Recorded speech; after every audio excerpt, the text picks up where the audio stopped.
At 7 in the morning, I glimpsed my wife in the driveway, once more lavishing attention on her car. It was the 1965 red Mustang convertible I had meticulously selected for our 25th anniversary, hoping its significance would match its price tag of $20,000. Regrettably, my expectations fell short. Unbeknownst to me, Emma had been entangled in an affair with a colleague from my office complex. Despite her attempts at discretion, her efforts were far from discreet. Her rendezvous were marked by carelessness, easily noticed by those around her. I stumbled upon the truth when whispers and snickers began circulating in the break room. Connecting the dots wasn't difficult. Kenneth Taylor, one of my coworkers, had been relishing Emma's company and boasting about it to anyone who would listen. The affair had been unfolding for over 6 weeks. Twice, I confronted Emma about the rumors, expressing my discomfort and urging her to cease her indiscretions. Each time, she vehemently denied any wrongdoing, expressing offense at the mere suggestion of infidelity after a quarter-century of marriage. We tied the knot right out of high school, perhaps too young to truly understand the weight of commitment. Looking back, it seems our love was more akin to puppy love or a teenage crush, destined to crumble. Our daughter Sophia, a senior eagerly anticipating graduation, was preparing to embark on her journey at Iowa State University in less than a month. Throughout the years, despite ample opportunities to stray, I remained faithful, determined to uphold the sanctity of our marriage. Yet it all unraveled thanks to Kenneth's loose lips. Had it not been for his indiscretion, Emma's affair might have remained concealed. Now, haunted by doubts, I wondered if this wasn't the first time, and if my trust had been blind all along. Knowing Kenneth typically took Wednesdays off, I wagered Emma would spend as much time grooming herself this morning as she did tending to her beloved car. "Dad, could you drop me off on your way to work?" Sophia's voice interrupted my thoughts, prompting me to finish my coffee hastily before we headed out the door. Pausing momentarily beside Emma, I felt compelled to address the elephant in the room. This is the last time I'll say it. Stop seeing Kenneth Taylor. My words were met with a sharp glare. Ronald, for the last time, there's nothing going on between me and Kenneth Taylor. Whoever's feeding you these lies is just trying to stir up trouble. Stop fretting over something that isn't happening. Emma turned her attention back to her car, leaving me standing there, grappling with disbelief. Eventually, I made my way to the car and backed out of the driveway, the weight of uncertainty heavy on my shoulders. The atmosphere in the car remained heavy with silence during the initial minutes of our journey. Sophia, fixated on the passing scenery outside the window, seemed to harbor a sense of resentment towards me. "What's bothering you? You seem really down." I finally broached the silence. Sophia's response came without her turning to face me. "Dad, how much longer are you going to tolerate this? It's been going on for a while now, and I'm finding it increasingly difficult to deal with. Thank goodness I'll be leaving in a couple of weeks. I'm as frustrated with you for not taking action as I am with her for what she's doing." "What exactly are you having to put up with? How is all of this affecting you? Is your mother causing problems at home?" "No, Dad, it's Penelope Taylor. She's been laying into me every day about my mom being a homewrecker, stealing her dad away from their family. Even though her parents have been divorced for over a year, she only started this 3 weeks ago. Apparently, her mom is fully aware of what's going on between Mom and Mr. Taylor, and she vents about it at home every day. Penelope's home life is miserable, and she's taking it out on me. I had no idea you were dealing with this kind of backlash. I've confronted your mother 3 times about this, and each time she's denied it. I'll make a point to address it again today." My daughter's skeptical glance as she thanked me for the ride spoke volumes. Watching her disappear into the school, I realized it was time to take action. I knew exactly where Kenneth Taylor lived. Following his divorce, his ex-wife had taken their children and moved in with her parents, leaving Kenneth struggling to maintain his home. Despite attempts to sell, he was underwater on the mortgage, burdened by alimony and child support payments.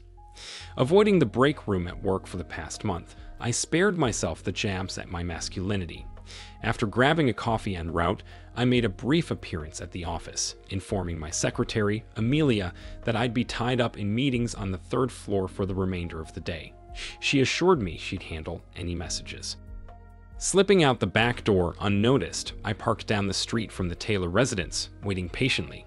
Soon enough, Emma arrived, effortlessly using her own garage door opener. 30 minutes passed before I approached the house, unnoticed. Testing the side door to the garage, I found it unlocked.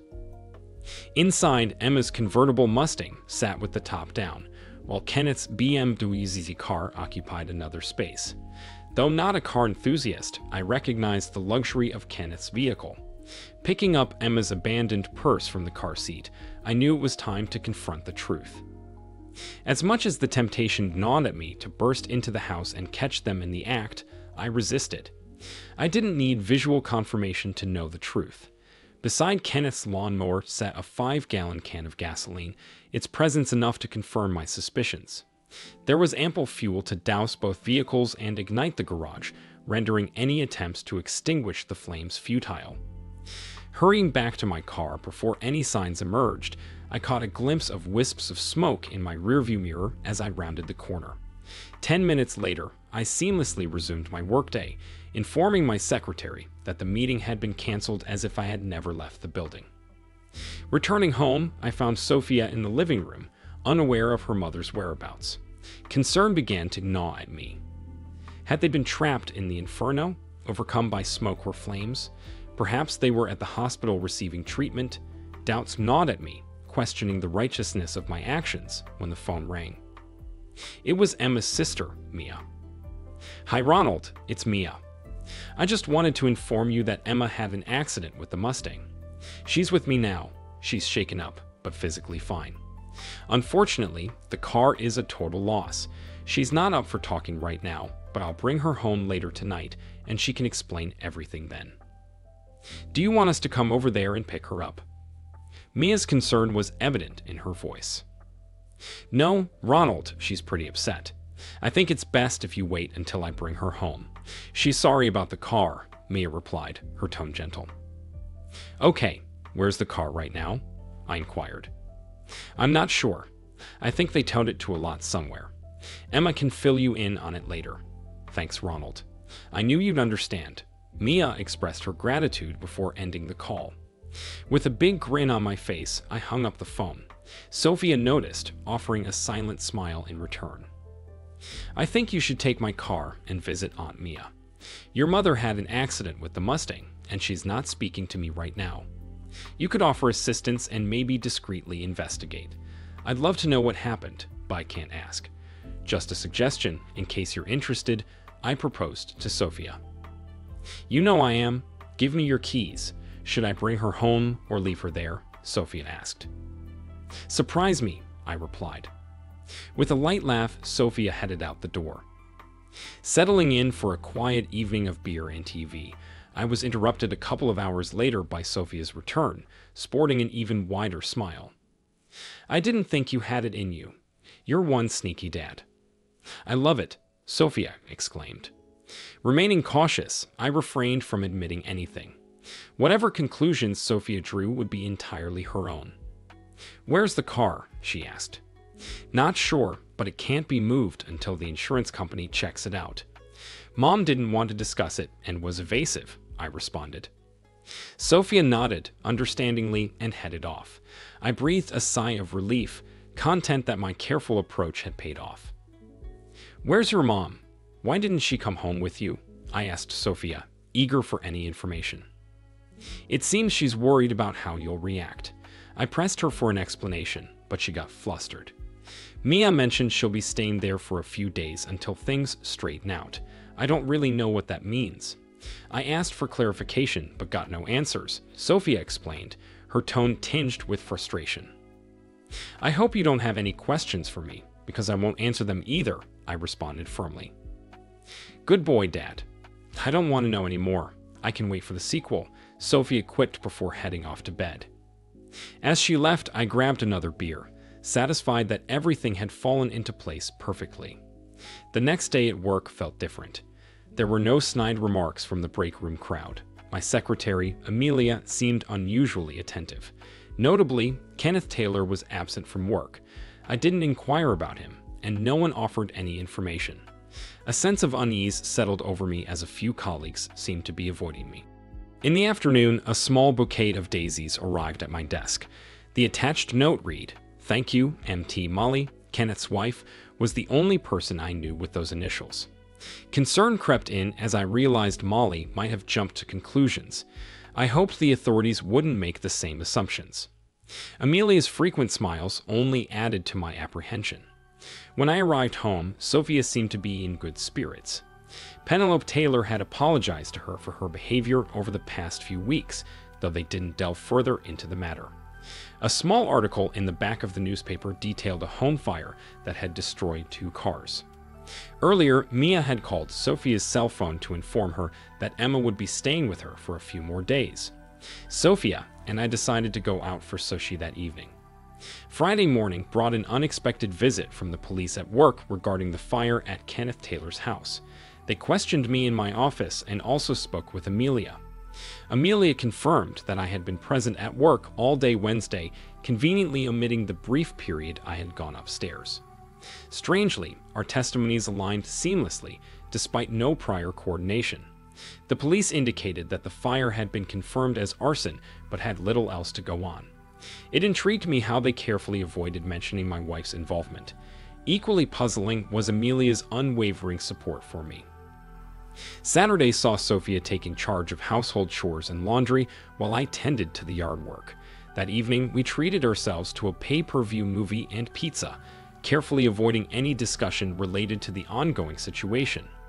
I was impressed by Sophia's maturity and how she handled the situation.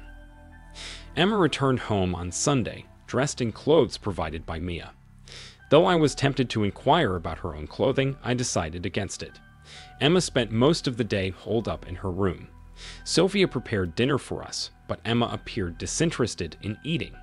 We avoided any conversation about the car or the incident that led to it. That night, I opted to sleep on the couch. Monday morning brought a noticeable change in the office atmosphere. Amelia appeared cheerful, and the usual gang of smartasses with their snide remarks had vanished. Many of the male employees seemed to be making a concerted effort to avoid eye contact with me. Meanwhile, Kenneth had conveniently taken a week's vacation. I contacted my auto insurer and instructed them to visit the house and collect claims information regarding the Mustang from my wife. I couldn't afford to reveal my knowledge without tipping my hand. I was well aware that a car destroyed in a garage fire would fall under the homeowner's insurance, not the automobile insurer. This meant that Kenneth's insurance company would be liable for Emma's car. I was keen to see how events would unfold. Both the arson investigation team and the insurance company concluded that the fire was indeed arson. However, upon scrutinizing Kenneth Taylor's financial situation, the insurance company refused to settle any claims unless he could prove his innocence. They suspected that the fire would benefit him financially, suggesting he had a motive to set it himself. The police shared these suspicions, but needed concrete evidence to incriminate him. Upon my return home, I found Sophia alone, who handed me a note from Mia explaining that she had taken Emma to the doctor to get sedatives. Emma would be staying at Mia's house for a few more days. Papers left by the insurance adjuster lay untouched on the coffee table. Sophia and I opted for dinner at Red Lobster. Officially, I remained in the dark about the fate of Emma's car. All I knew was that the Mustang had been destroyed. The lack of information intrigued me, and it seemed as though no one was willing to divulge anything. The following morning, I decided to make a quick call to Mia for some clarity. "Hi, it's Ronald. Just wanted to express my gratitude for looking after Emma." "Thanks, Ronald. I believe she needs a few more days here. The doctor prescribed some strong medication." "I'm fine with that. I have just 2 questions. I understand her car was involved in a fire. I'd like to know where it was when it caught fire and why it was there. Call me later today with the answers to both. If I don't hear from you or get a response, I'll bring all of Emma's belongings over to your house tonight. Do you understand?" "Given the circumstances, Ronald, I think you're being unreasonable. Emma is under immense stress right now. This won't help her." I'm not expecting answers from her. I expect them from you. I'm sure you know what's going on. Either you tell me or Emma becomes your new permanent house guest. Do you understand? I understand, Ronald. I'll do my best. Amelia exuded enthusiasm and positivity, which I hoped was a good sign. I've scheduled a luncheon appointment for you, Mr. Cooper. You'll be meeting Molly Taylor at the Olive Garden at noon. She'll have a table reserved when you arrive. I wasn't particularly keen on having lunch with Kenneth Taylor's wife, but I felt obligated. All I could do was try to handle the situation gracefully. Glancing at Amelia, I asked, "Would you like to come along? I'd prefer not to be alone in this." "Sorry, boss. I'd be happy to join you for dinner, but lunch isn't my thing," she replied. As she walked away, I couldn't help but notice a slight smile on Amelia's face. What did that mean? I had never given any indication to her or anyone else on my team that I might be available. That was strictly off limits. It seemed my new status as potentially divorced was causing some ripples among the ladies around me. What could Molly Taylor possibly want? Around 10 o'clock, Amelia poked her head into my office. "There's a Mr. Mark Hayes here to see you. Are you busy?" "No, sent him right in," I replied. Mark was married to Mia, a big, gentle giant of a guy who looked incredibly nervous as he entered and took a seat. I waited for him to begin the conversation. "Mia asked me to come see you. She was afraid you'd be mad because of what she had to tell you," Mark started, his expression troubled. "Mark, you look like you're carrying the weight of the world on your shoulders. What's so troubling about talking to me?" "I haven't done anything to warrant this, have I?" I asked. "No, Ronald. It's something I did. I lost my temper. It's never happened before with Mia, and I'm terrified," Mark confessed. "Why are you scared? What could you possibly be afraid of?" I inquired. "I think I hurt her. I hit her pretty bad, Ronald. I dropped her off at the hospital and came straight here. I didn't know what else to do," Mark admitted. Mark wasn't a simpleton. He was intelligent and provided well for his family. Both his kids had left home now, and I never suspected any problems in their marriage. It seemed Mark hadn't either. "Let's start from the beginning, Mark. We have plenty of time, so take your time," I reassured him. As Amelia brought in 2 cups of coffee, Mark attempted to calm himself with deep breaths. After a moment, he seemed to relax a bit. "You're not going to get angry with me, are you, Ronald?" he asked cautiously. "No, I promise I won't lose my temper," I assured him. "Mia told me something about Emma having a boyfriend, Kenneth. I don't remember his last name. She was at his house when there was a fire in the garage, and her Mustang got burned up. Emma thinks you started the fire, but the police don't believe her. She's scared to come home.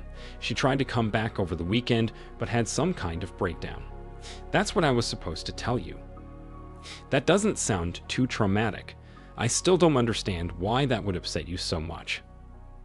I started asking Mia a few questions to clarify things, and she started getting angry with me. The more questions I asked, the more upset she got. "What kind of questions?" "Well, Ronald, do you remember the 3-day cruise the girls took to Cancun last year?" "Yeah, why?" "I always felt there was something off about that vacation. For some reason, I connected that trip with Emma's affair. I don't know why. I asked Mia if Emma had an affair while she was on that cruise, and she just blew up." "I'm assuming you didn't get a straight answer." "No, but I got an answer, just not the one I wanted. She ranted for a while about you and me not being satisfactory husbands. She said if we had been more attentive in the bedroom, they wouldn't have felt the need to cat around, as she put it. That's when I realized Mia was cheating on me, just like Emma did to you." "I'm sorry, Mark. It wasn't my intention to drag you into this." "Things took a turn for the worse, Ronald. I pushed her to tell me the name of the guy she was cheating with. She laughed and said, 'Which one?' That's when I lost it. I started hitting her, and she got scared. She'd never seen me that angry in our 22 years together. I'd never been violent before this morning. She begged me to stop, but I told her I wouldn't until she gave me names. She mentioned 2 guys from their health club, Richard and Paul something, and then gave me Kenneth's name as the one Emma was with. I threatened her to tell me all the names of the men she was cheating with. I didn't care about the ones Emma was with, just hers. She mentioned Michael Foster, a guy we went to high school with, but before she could say more, I hit her again. Then I got scared, so I put her in the car and took her to the emergency room. I came straight here to see you. I was speechless. What do you say to someone who had just beaten his wife badly enough to land her in the hospital? It seems she had seriously misjudged her husband's gentle nature. She might have gotten away with it if she hadn't pushed him so far. We sat in silence for a few moments. "What now, Mark?" I asked, concerned. "I don't know. I think I need help, Ronald," Mark replied, sounding defeated. We didn't have to wait long for further developments. Two uniformed officers barged into the room, disregarding Amelia's presence. "Which one of you bozos is Mark Hayes?" one of the officers demanded. Mark timidly raised his hand and was promptly handcuffed and escorted out. As he left, I instructed Amelia to contact a lawyer for Mark. Before heading to my lunch with Molly Taylor, Amelia brought me a fresh cup of coffee. When I arrived at the restaurant, I found Molly accompanied by a man named Matteo. "Mr. Cooper, I'm glad you came. This is my friend Matteo. He's here as my chaperone and companion," Molly explained. Matteo was a large man with a dark complexion and plenty of hair. He sat close to Molly, but not too close, leaving their relationship ambiguous. The conversation between Molly and me remained superficial. We discussed trivial topics like the weather and traffic, deliberately avoiding the underlying issue. As our meals arrived, the conversation dwindled further. It was evident that neither of us was ready to broach the difficult subject. We ordered coffee after the meal, and then Molly cleared her throat, signaling a shift in the conversation. "My husband's infidelities have been a source of extreme embarrassment for me, Mr. Cooper," Molly began solemnly.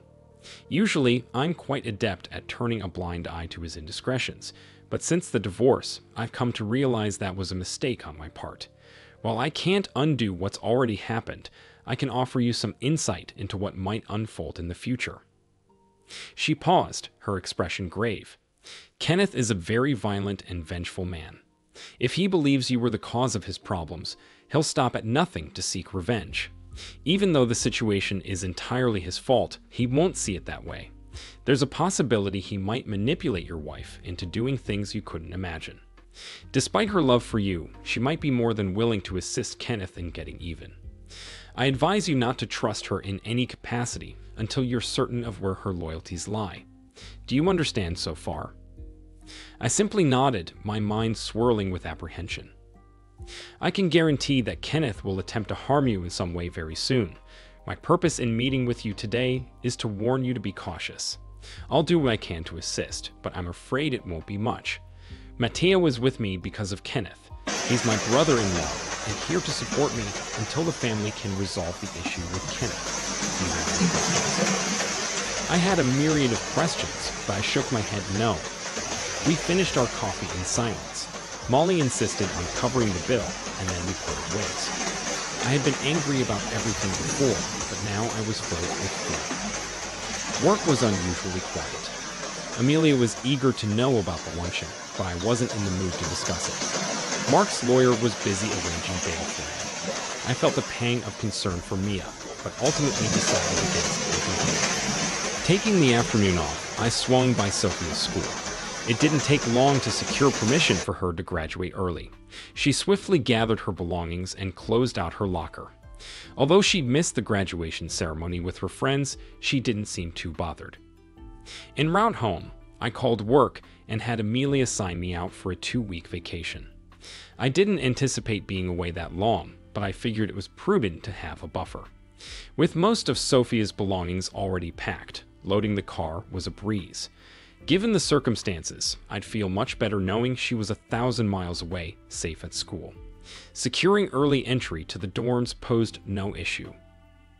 Old Man McLeod, our neighbor across the street, graciously agreed to collect our mail and newspapers while we were away. The drive to Yawa was long, but with both of us behind the wheel, it passed quickly. The return journey felt far lengthier, or so it seemed. Upon arriving home, I was greeted by a devastating sight. All that remained of our house was a pile of charred debris surrounded by yellow tape. In hindsight, I realized I should have provided old McLeod with my cell phone number before departing. It was late, so I booked a motel room for the night. I planned to speak with the authorities in the morning. It appeared that Molly Taylor had a keen understanding of her husband's character. After a hearty breakfast, I rang up Amelia. Office affairs were running smoothly, but she dropped the bombshell that Kenneth Taylor had been arrested. Beyond that, she was short on details but insisted I owed her a dinner. Next, I dialed the Hayes residence and Mark picked up. "Hey there, glad to hear you're out of jail. Can you fill me in on what's been happening and why are you at home? I thought Mia would have kicked you out." "Ronald, have you been home yet? Your house is gone." "Yeah, I'm aware. Had to crash at a motel last night." "Well, you're welcome to come over here." Mia and Emma moved in with their parents. Only snag is, Emma's in jail right now, along with her boyfriend. "Tell you what, Mark, I'll swing by later this afternoon, and you can give me the lowdown on everything." It was shaping up to be a hectic day. First stop was the bank to assess the damage. Thankfully, Emma hadn't laid her hands on that pot. I closed out all the accounts and credit cards, securing some walking around cash.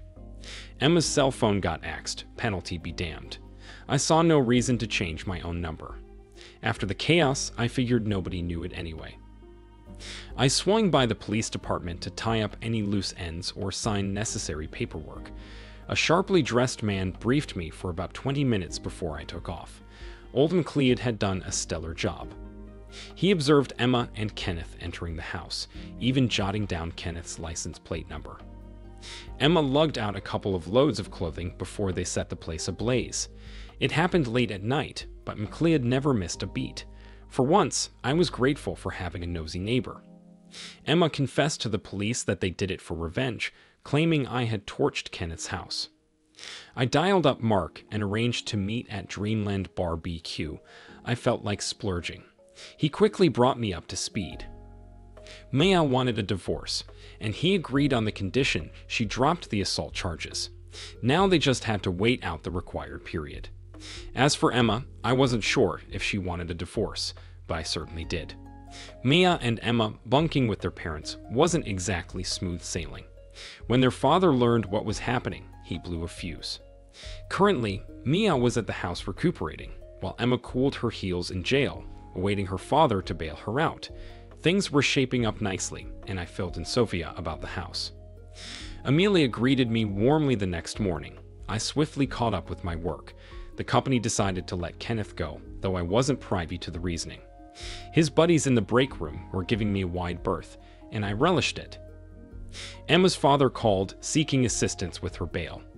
I quipped that the only way I could raise the money was with a second mortgage, unlikely to get approved by the bank. He didn't take kindly to the sarcasm, but I sensed he got the message. He must have been desperate to reach out to me. After lunch, I visited my lawyer to kickstart the divorce proceedings. Then, I phoned Emma's father, proposing a deal. I'd post bail if Emma agreed to sign the divorce papers. He seemed to appreciate the compromise. I assured him that if he could persuade her to comply, everything would be ready by the next afternoon. An hour later, he called back with the green light. The insurance company remained undecided about the claim. Despite my insistence that Kenneth was responsible for burning down the house and Emma had no active involvement, they remained unconvinced. Eventually, I decided to step back and let them handle it internally. At that point, I felt emotionally drained and just wanted everything to be resolved. Unexpectedly, the company offered me a transfer to Huntsville.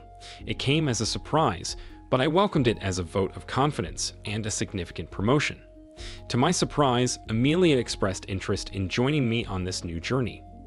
Over the following month, life gradually returned to normalcy. Maya recovered from the deserved consequences of her actions, gaining a newfound respect for her soon-to-be ex-husband. Meanwhile, Michael Foster was discovered badly beaten behind a local strip joint, unable or unwilling to identify his attacker. Mark and I even joined the same local health club that the girls used to frequent, but shortly after, 2 regular members abruptly quit, prompting us to let our memberships lapse. In an unexpected turn, my automobile insurance company decided to compensate me for the loss of the Mustang, despite it being purchased for Emma but still registered in my name. However, the status of the homeowner's insurance remained uncertain. Emma chose to testify against Kenneth, resulting in her receiving a 2-year probation sentence, while Kenneth received a 7 to 10-year prison term. Next week, Amelia and I will depart for Huntsville. While I'd love to delve into the details of our blossoming romance, that's a tale for another time. For now, I'm contemplating Amelia's desire for a 1969 Camaro. It's certainly something to consider. The second story. When you experience the best day of your life, it's important to remember that things might only go downhill from there. For me, that day was when I married Zoe Rodriguez, now Mrs. Stephen Walker. Zoe was 24, a fresh-faced teacher at a grade school in Macon, Georgia, where my older sister also worked. Zoe's charm caught my sister's eye, and she was determined to set us up. At the time, I was 27 and had just graduated from the University of Georgia Law School. I had landed my first job as an associate lawyer at Anderson, Lopez & Lewis, earning $40,000 a year. It took a year of dating, sometimes on and sometimes off, before Zoe and I got married. She later confessed that she fell in love with me the moment we met, at a party my sister hosted for new teachers and other local notables. I was among the others, along with representatives from various social organizations, which was my sister's way of integrating the new teachers into Macon's social scene. Having grown up in Macon, I already knew most of the people there, but my sister, Ella, believed I needed introductions to the right kind of girl. Zoe, who had grown up in South Georgia and attended the University of Georgia on a partial scholarship, was thrilled to start her teaching career in Macon. I was equally thrilled to show her around. As our relationship progressed, we went from a little kissing to a lot of kissing too. Well, you get the picture. Stephen, honey, I'm sorry, but I'm just not comfortable with you touching me. I mean, I like it, but it's going to lead to more and then even more. I have to tell you, when I get married, I want to walk down the aisle clean and untainted, the perfect bride for my husband. Wow, I responded. You must have practiced that a few times, maybe even used it on a few guys. I wasn't trying to insult her, but she definitely took it that way. We were in my apartment, and she jumped up, muttered something about my bad intentions, and left. I sat there, waiting for her to come back. I had picked her up from her apartment, which she shared with 2 other girls, and we had gone out to dinner. I wondered how she planned to get home. Later, I found out from my sister Ella that Zoe had called her. Ella picked her up, and they went out for coffee and a heart-to-heart. Ella called me the next morning and told me, in that sisterly way, to cool my jets. She said Zoe cared for me a lot, but she was inexperienced and needed me to take things slow. Hello, Zoe answered when I called later that day. Zoe, it's Stephen. I want to apologize for my comment last night. You were being honest with me, and I spoke without considering the importance of what you were saying. You mean a lot to me, and I hope you'll forgive me. I didn't really care much about purity and things like that, but I liked Zoe a lot, and I thought we might have a future together. And we did. 6 months later, she walked down the aisle in a little church in South Georgia, and we married in a very traditional ceremony. She was indeed unsullied, but we changed that on the first night of our honeymoon at a resort on Amelia Island. Over the years, we always went to bed together, even on nights when we were swamped with work. Whether I was buried in tasks at the law firm or Zoe was overwhelmed with grading papers and preparing lesson plans, going to bed together was our unwavering ritual. Sometimes, one of us would get up in the middle of the night or early morning to tackle paperwork, but the act of turning in together was sacred. This nightly routine meant we snuggled up, shared happiness, and strengthened our bond. Until the arrival of the Martian Whore Ray disrupted everything. We had been married for nearly 6 years when I experienced what I believe to be the best day of my life. Macon doesn't have many flights to its small airport, given that the massive Atlanta airport is only about 90 minutes away. I had been in Nashville, working with the retired owner of a hardware store in Macon. He wanted to ensure that the ownership transferred exclusively to one of his children. We navigated the issues, he signed the necessary papers, and we were both pleased. My day got even better when I discovered a direct flight from Nashville to Macon. On that flight, I met the man who made it the best day of my life possible. John Martinez was a shopping center developer from Nashville. His specialty was smaller cities that he believed were underserved in retail opportunities but had significant growth potential. He had identified Macon as one such city and was flying down to explore potential development sites. At the time, I was a senior associate at my law firm, still a few years away from making partner. I happened to be seated next to John and spent the entire flight pitching my law firm as the best in Macon and myself as the ideal lawyer for shopping center development deals. In truth, I had never handled such a deal before, but I embraced the philosophy of fake it till you make it. John was impressed, either by my professed skills or my confidence. Regardless, he hired me. Well, he hired my law firm. Over the next 2 years, we identified the perfect site, formed a new LLC for John to acquire it, pitched to potential investors, secured equity and loan deals for financing, and negotiated pre-lease deals for retail anchors.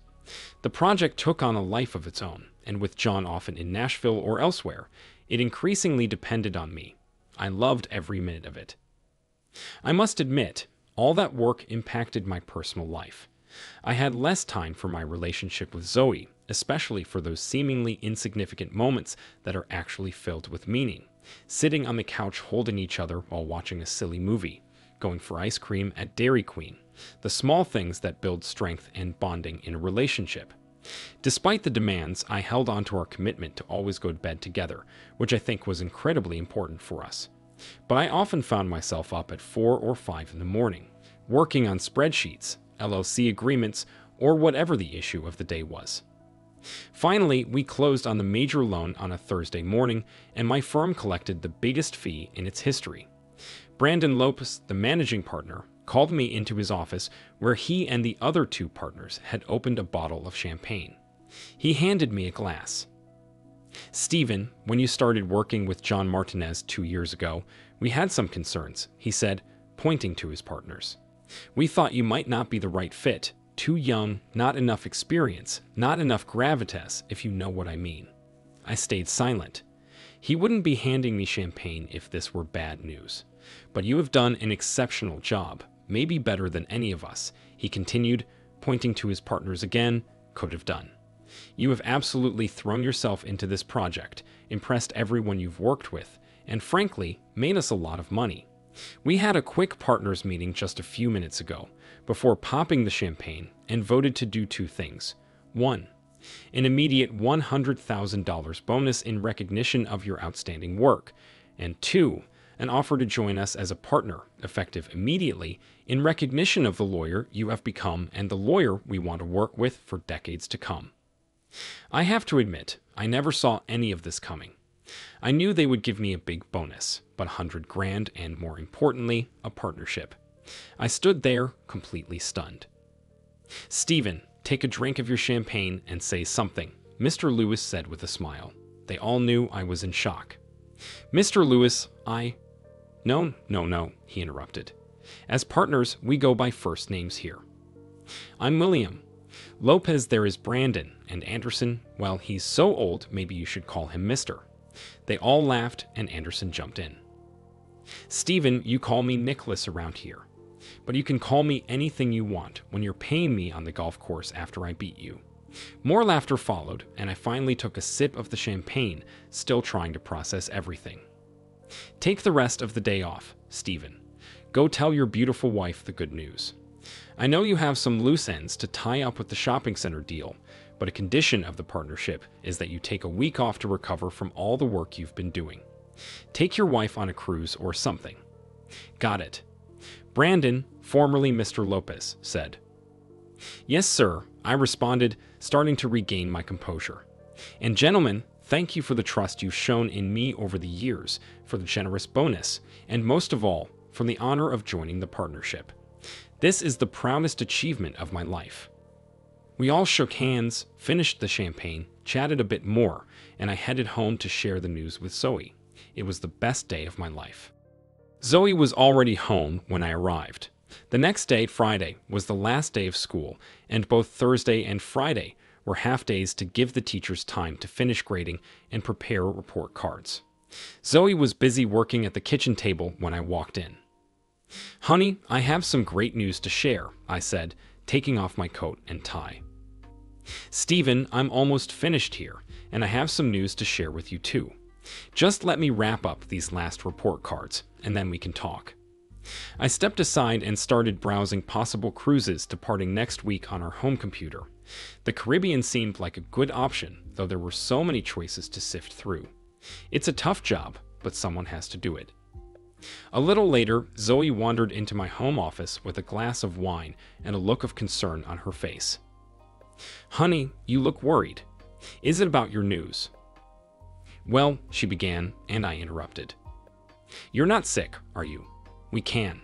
I started, slipping into my usual problem-solving lawyer mode. No, I'm not sick. I just wanted to tell you about my schedule for next week. School's out, as you know, and I've signed up for a course next Monday, Wednesday, and Friday from 10 to 2 each day." "Oh, well, I fumbled for words. This was the first I'd heard of a course, and I was already dreaming of nights in the Caribbean. Would it be possible to reschedule? I've already started to." "No," she interrupted. "Patrick, the teacher, has already squeezed me in, and I've already paid a deposit." "Wow. Okay. What kind of course is it? Is it here in town?" "Yes, it's here. The classes are at Patrick's house, over on Laramie Drive." "Okay, what is he teaching that the course is at his house?" "Stephen, listen, okay, this is a marriage education course. Patrick is teaching a technique that will improve my abilities in bed. It's going to be very beneficial for me and for us, me and you and me." "Wait, what? What kind of technique? In his house?" My mind was reeling. She couldn't mean what I thought she did, could she? "Zoe, how many students will there be? All women or men too?" "Well, it's just going to be him and me on the first day. Then he might bring in an assistant for the second day and maybe someone else for the last day. He calls it the grand finale. Stephen, this could be very good for us. And yeah, you mentioned that already. My question is, does this course mean you're going to sleep with this guy?" I couldn't believe what I was hearing. "And with his assistants too?" "Well, yes, of course. Patrick says practice is the only way to get better, and different experiences with different people make for better practice. One of my high school friends took this course a few weeks ago during spring break. She said she had a great time and learned a lot. She said Patrick rated her improvement from an 80th percentile base level to the 92nd percentile in overall bed activity. And my base is already in the 90th percentile, so I have a chance to score very high." "Zoe, have you lost your mind? I can't believe what you're saying. Your base. How does this Patrick know about your level of skill? It's not like you're—" I couldn't finish. I couldn't bring myself to ask if she was having an affair with this guy. If she had, our marriage was over.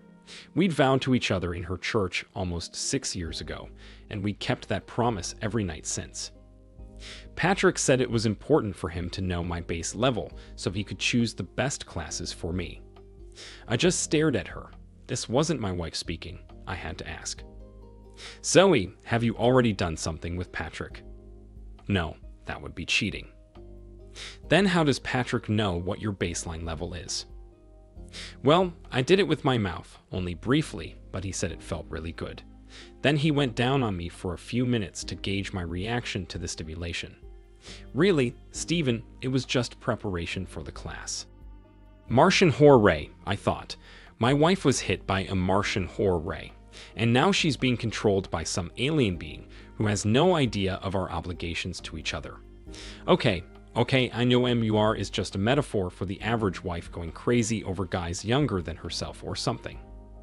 Wait. Zoe, you said Patrick would have assistants for the grand finale. What does that mean? Multiple assistants at the same time? Oh, I don't know. It depends on how I do the first 2 days of class. Patrick said my high baseline indicates I can do well. And Stephen, my high baseline must be due to what you and I have been doing since we got married. We should be proud that my score is so high without any special training. Patrick says, Zoe, please listen to me. First of all, I don't want to hear that name again. He's destroying our marriage, or rather, you are. When we first started talking, I asked if you were sick. You said you weren't, but I think you must be sick, I mean. Zoe, my wife, the woman I've loved for over 6 years, can't plan to sleep with multiple men next week. Zoe, you're asking for a divorce. You know that, don't you? Stephen, please listen to me. Patrick, okay, I won't say his name again. The instructor said you might respond this way and suggested I not even tell you about the course. But we've always been honest and open with each other, so I thought it best to share with you. Think of this course like one of your legal education courses, except this is marriage education. I believe I'll learn a lot more practical stuff than you do in your law courses. I looked at her like she was crazy. MUR, I thought again. How can my wife, my Zoe, how can she? Oh God, another thought. Zoe, you said you already paid a deposit. Yes, $500, and the balance of $400 is due on the first day of class. Patrick, he said he was giving me a $100 discount because my high base level would make it a pleasure to teach me. I just wanted to grab a gun and shoot her, put her out of my misery.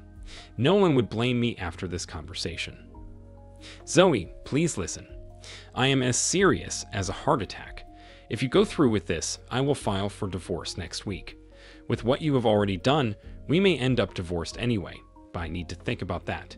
We definitely need counseling if we have any chance to survive as a married couple. Do you hear what I'm saying? Stephen, I hear you, but I don't think you're hearing me. This isn't me cheating with some guy I picked up in a bar. I would never do that. This is education. I believe in education. I believe in the importance of education and how it can make our lives better. I think you believe that too. I admit marriage education like this isn't mainstream, but this will be good for me and for us. You need to trust me on this. All right, Zoe, I give up. Remember what I said about divorce. I'm going for a run. Stephen, what about your news? You said you had something to share.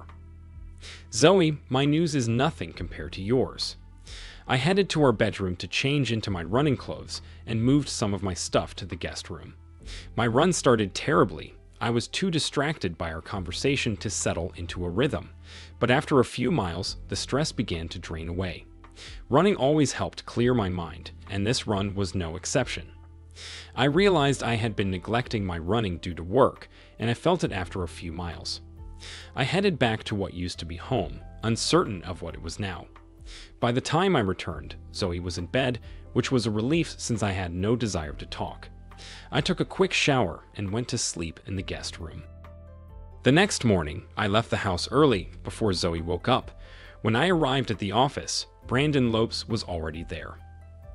Mr. Lopes, Brandon, do you have a minute?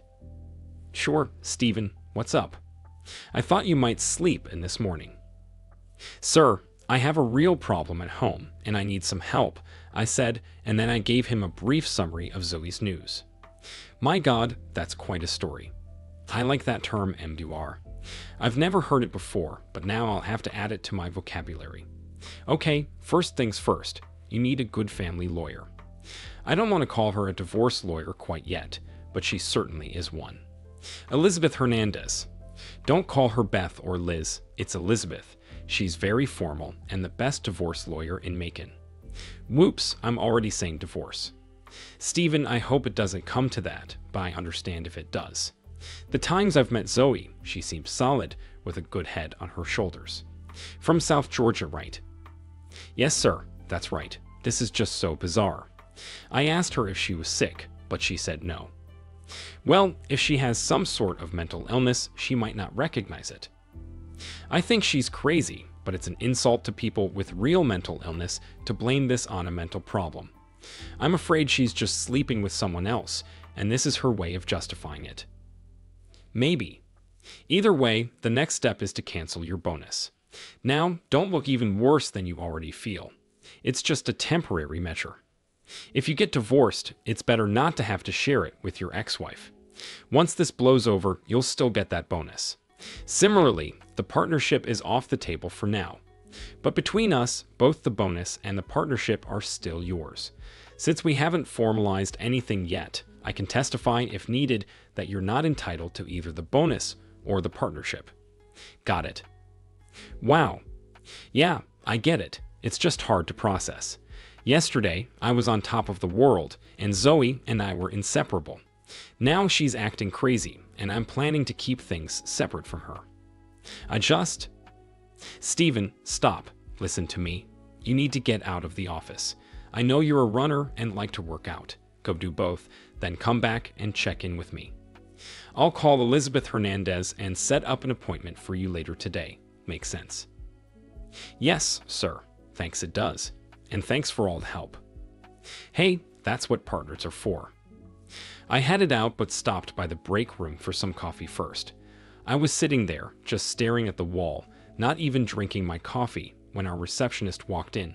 Scarlett Mathey, something, I could never remember her last name, got her coffee and started to leave, but then she stopped. Mr. Walker, are you okay? You look sick, or something. Thanks, Scarlett, I'm just sitting here. Well, maybe you should go home. I know you closed your big deal yesterday. Everyone in the firm is talking about it. You should go celebrate or something, not just sit here. Yeah, thanks, Scarlett. I'll get out of your way.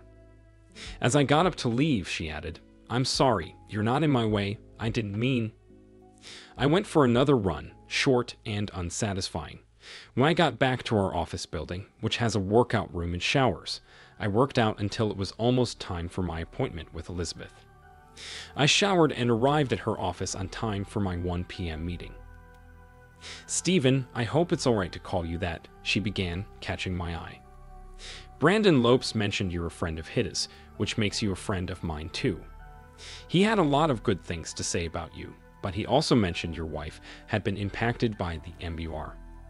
She mimicked air quotes around the term, making us both chuckle. It felt good to laugh for a moment. Yeah, that's exactly what I told him. I retold the story once again. Elizabeth listened intently, jotting down notes, offering sympathetic nods, and never interrupting my bleak narrative. I wrapped up with, honestly, it's like she's lost her mind. Her eagerness to have fun with multiple men, and possibly even a woman next week, goes against everything we believed in since we met almost 7 years ago. I'm at my wit's end trying to make sense of this.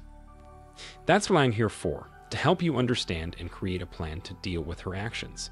So, she plans to start this marriage education course on Monday, right? More air quotes, but no laughing this time. Right. So you have the weekend to hope she changes her mind, she continued. Yes, but... Hold on, let me finish. I think you should give her that chance. Meanwhile, I can prepare a divorce petition to file on Monday afternoon if she goes through with this madness. If she reconsiders, I recommend serious marriage counseling for both of you. If you still want to try to make it work, that is. I can draft a standard divorce petition this afternoon, with financial matters to be determined later. We can also hire a private investigator to follow her on Monday if necessary, or you can do it yourself. But if you do, you need to assure me you won't do anything that could risk your law license or land you in jail. If she proceeds with this, I can have her served at the location where the adultery, because that's what it is happening. We might even be able to interrupt the course. More air quotes. She seemed fond of them, though I was starting to find it tiresome. She continued, unfazed. And another thing. She's already paid this Patrick a $500 deposit. One could argue that paying makes her a prostitute, which is a crime in Georgia. You mean she could end up in jail? Not likely, especially since it's often just fined. But would you like me to prepare the petition in case it's needed on Monday? Yes, please. Just email it to my office account, and I'll review it over the weekend. Consider it done. Good luck this weekend. Hopefully, she comes to her senses. With no better idea of where to go, I headed back to my office. I'm not one for drinking, and the idea of hitting a bar on a Friday afternoon held no appeal. Going home felt even less inviting. I walked into a nearly deserted office. Initially, it seemed even the receptionist was gone, but she quickly appeared when she heard the guest chime. Mr. Walker, are you feeling better? Oh wow, maybe it's not my place to say, but you look worse than you did this morning. Have you seen a doctor? Scarlett, where is everyone? It looks like the office has shut down. Well, Mr. Lopes said everyone has been working really hard lately, and since you, Mr. Walker, just closed a massive deal for one of our top clients, he decided to give everyone the rest of the day off. I'm just tidying up before heading home. That's nice of him. Scarlett, could you do one more thing before you leave?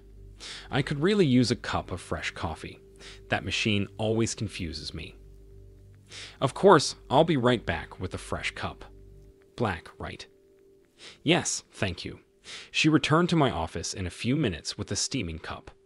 After the day I'd had, I needed something to lift my spirits. I thanked her again, and as she started to leave, she turned back to me. Mr. Walker, Stephen Scarlett. Please call me Stephen. Okay, Stephen. It feels strange to call you that, but it suits you better than Mr. Walker. So, Stephen, I know I'm just the receptionist, but I want you to know I'm a kind person, and you look like you could use some kindness right now. If you need someone to talk to about whatever's bothering you, I can listen without judgment. I looked at her for a long moment. There was a serene presence about this woman whose last name I didn't even know. Scarlett, I'm embarrassed to admit this, but I don't even know your last name. It's McKenna, Scarlett McKenna. I know the names don't really fit together. My mom is German and my dad was Irish. I'm named after my mom's mother, who passed away during World War II. Okay, Scarlett McKenna, why are you being so nice to me? Except for getting coffee and reserving conference rooms, we've hardly spoken. Because you look so sad. I know you've been working incredibly hard these past months. You're always here, and you're always kind to everyone, even when you must be exhausted. I just want to be nice to you when you seem to need it the most. Well, you're right. I am sad, confused, angry, and do you really want to hear a very sad, and I think, very strange story? I hear you saying you really need to tell it, so yes, I want to hear it. So, for the third time that day, I recounted my story, and this time, I began to feel a sense of catharsis. When I finished, Scarlett, my new friend, gave me a long look. MUR. She burst into laughter, and soon I joined in, sounding almost hysterical. Stephen, that's a horrible and bizarre story. There must be something seriously wrong with your wife. Yeah, I think so too, but apart from preparing for a divorce, I don't know what else to do. Right now, I don't want to go home and listen to more of her nonsense, so I'm just stuck. After a moment of contemplation, Scarlett spoke again. Stephen, I have an idea, a just-for-now idea. Come home with me and have dinner with my daughter, my mom, and me. I'll whip up pasta. Scarlett, it's Friday evening, and I bet a lot of money that you weren't planning to whip up anything. How old is your daughter? 11. You were planning to get fast food, McDonald's maybe, or Chick-fil-A, actually. Hannah, my daughter, loves their chocolate milkshakes. She and I go and leave my mom to watch TV. She records the soaps during the week and binges on them when Hannah and I are out. Okay, my new friend Scarlett, let's get our cars, and I'll follow you home. Then it's off to Chick-fil-A, and that's what we did. Being with Scarlett and Hannah cheered me up. Hannah had just finished primary school and was heading to middle school in the fall. She was proud of her straight A's, and so was Scarlett. It was comforting to sit and listen to their mother-daughter chat, a mix of relaxing and bittersweet. Scarlett noticed and did her best to include me in the conversation. Stephen, how long have you been a runner? Everyone at the firm knows you run in the mornings before coming to the office. How many miles do you cover each week? Did you run at UJ? Yes, I ran at UGA on the cross-country team in the fall and track in the spring. Truthfully, I wasn't really good enough for an NC double at Division I school like Georgia, but the coaches liked my work ethic and let me stay on the team. I never placed in any races, but being on those teams was an invaluable experience. I'm what they call a scholar athlete. It doesn't mean much except I get great seats for Georgia football games. Wait, Mr. Stephen. You went to Georgia, ran on their teams, and go to their football games. I love Georgia. Mom says that if I keep my grades up, I can go there with a Hopi scholarship that will pay for everything. Hannah, you're absolutely right. The Hope Scholarship is fantastic. Just make sure to keep your grades up to qualify. I know. Mom reminds me about it practically every day. Hearing this from an 11-year-old impressed me with her maturity, and it was smart of her mom to encourage academic excellence early on. We continued chatting about school, the Macon Bacon, our local minor league baseball team, and, with a sidelong glance at Scarlett, an upcoming concert in Atlanta. Apparently, a promise had been made. Straight A's would earn a concert trip. Mom now looked a bit uncomfortable. Well, ladies, I interjected to prevent further discomfort. I need to head out. Thanks for inviting me to dinner. The chicken was great, but your company was even better. You two really brightened my day, so thank you. Hannah, it was great meeting you. Scarlett McKenna, I'll see you on Monday. By the way, I love your name. Have a nice weekend, both of you. As I walked away, I overheard Hannah asking, "Your name? What was he talking about, Mom?" It made me smile. That smile vanished when I got home. Zoe was waiting, ready to scold me for being late. I intercepted her irritation. "Zoe," I began as I stepped in, "don't even start.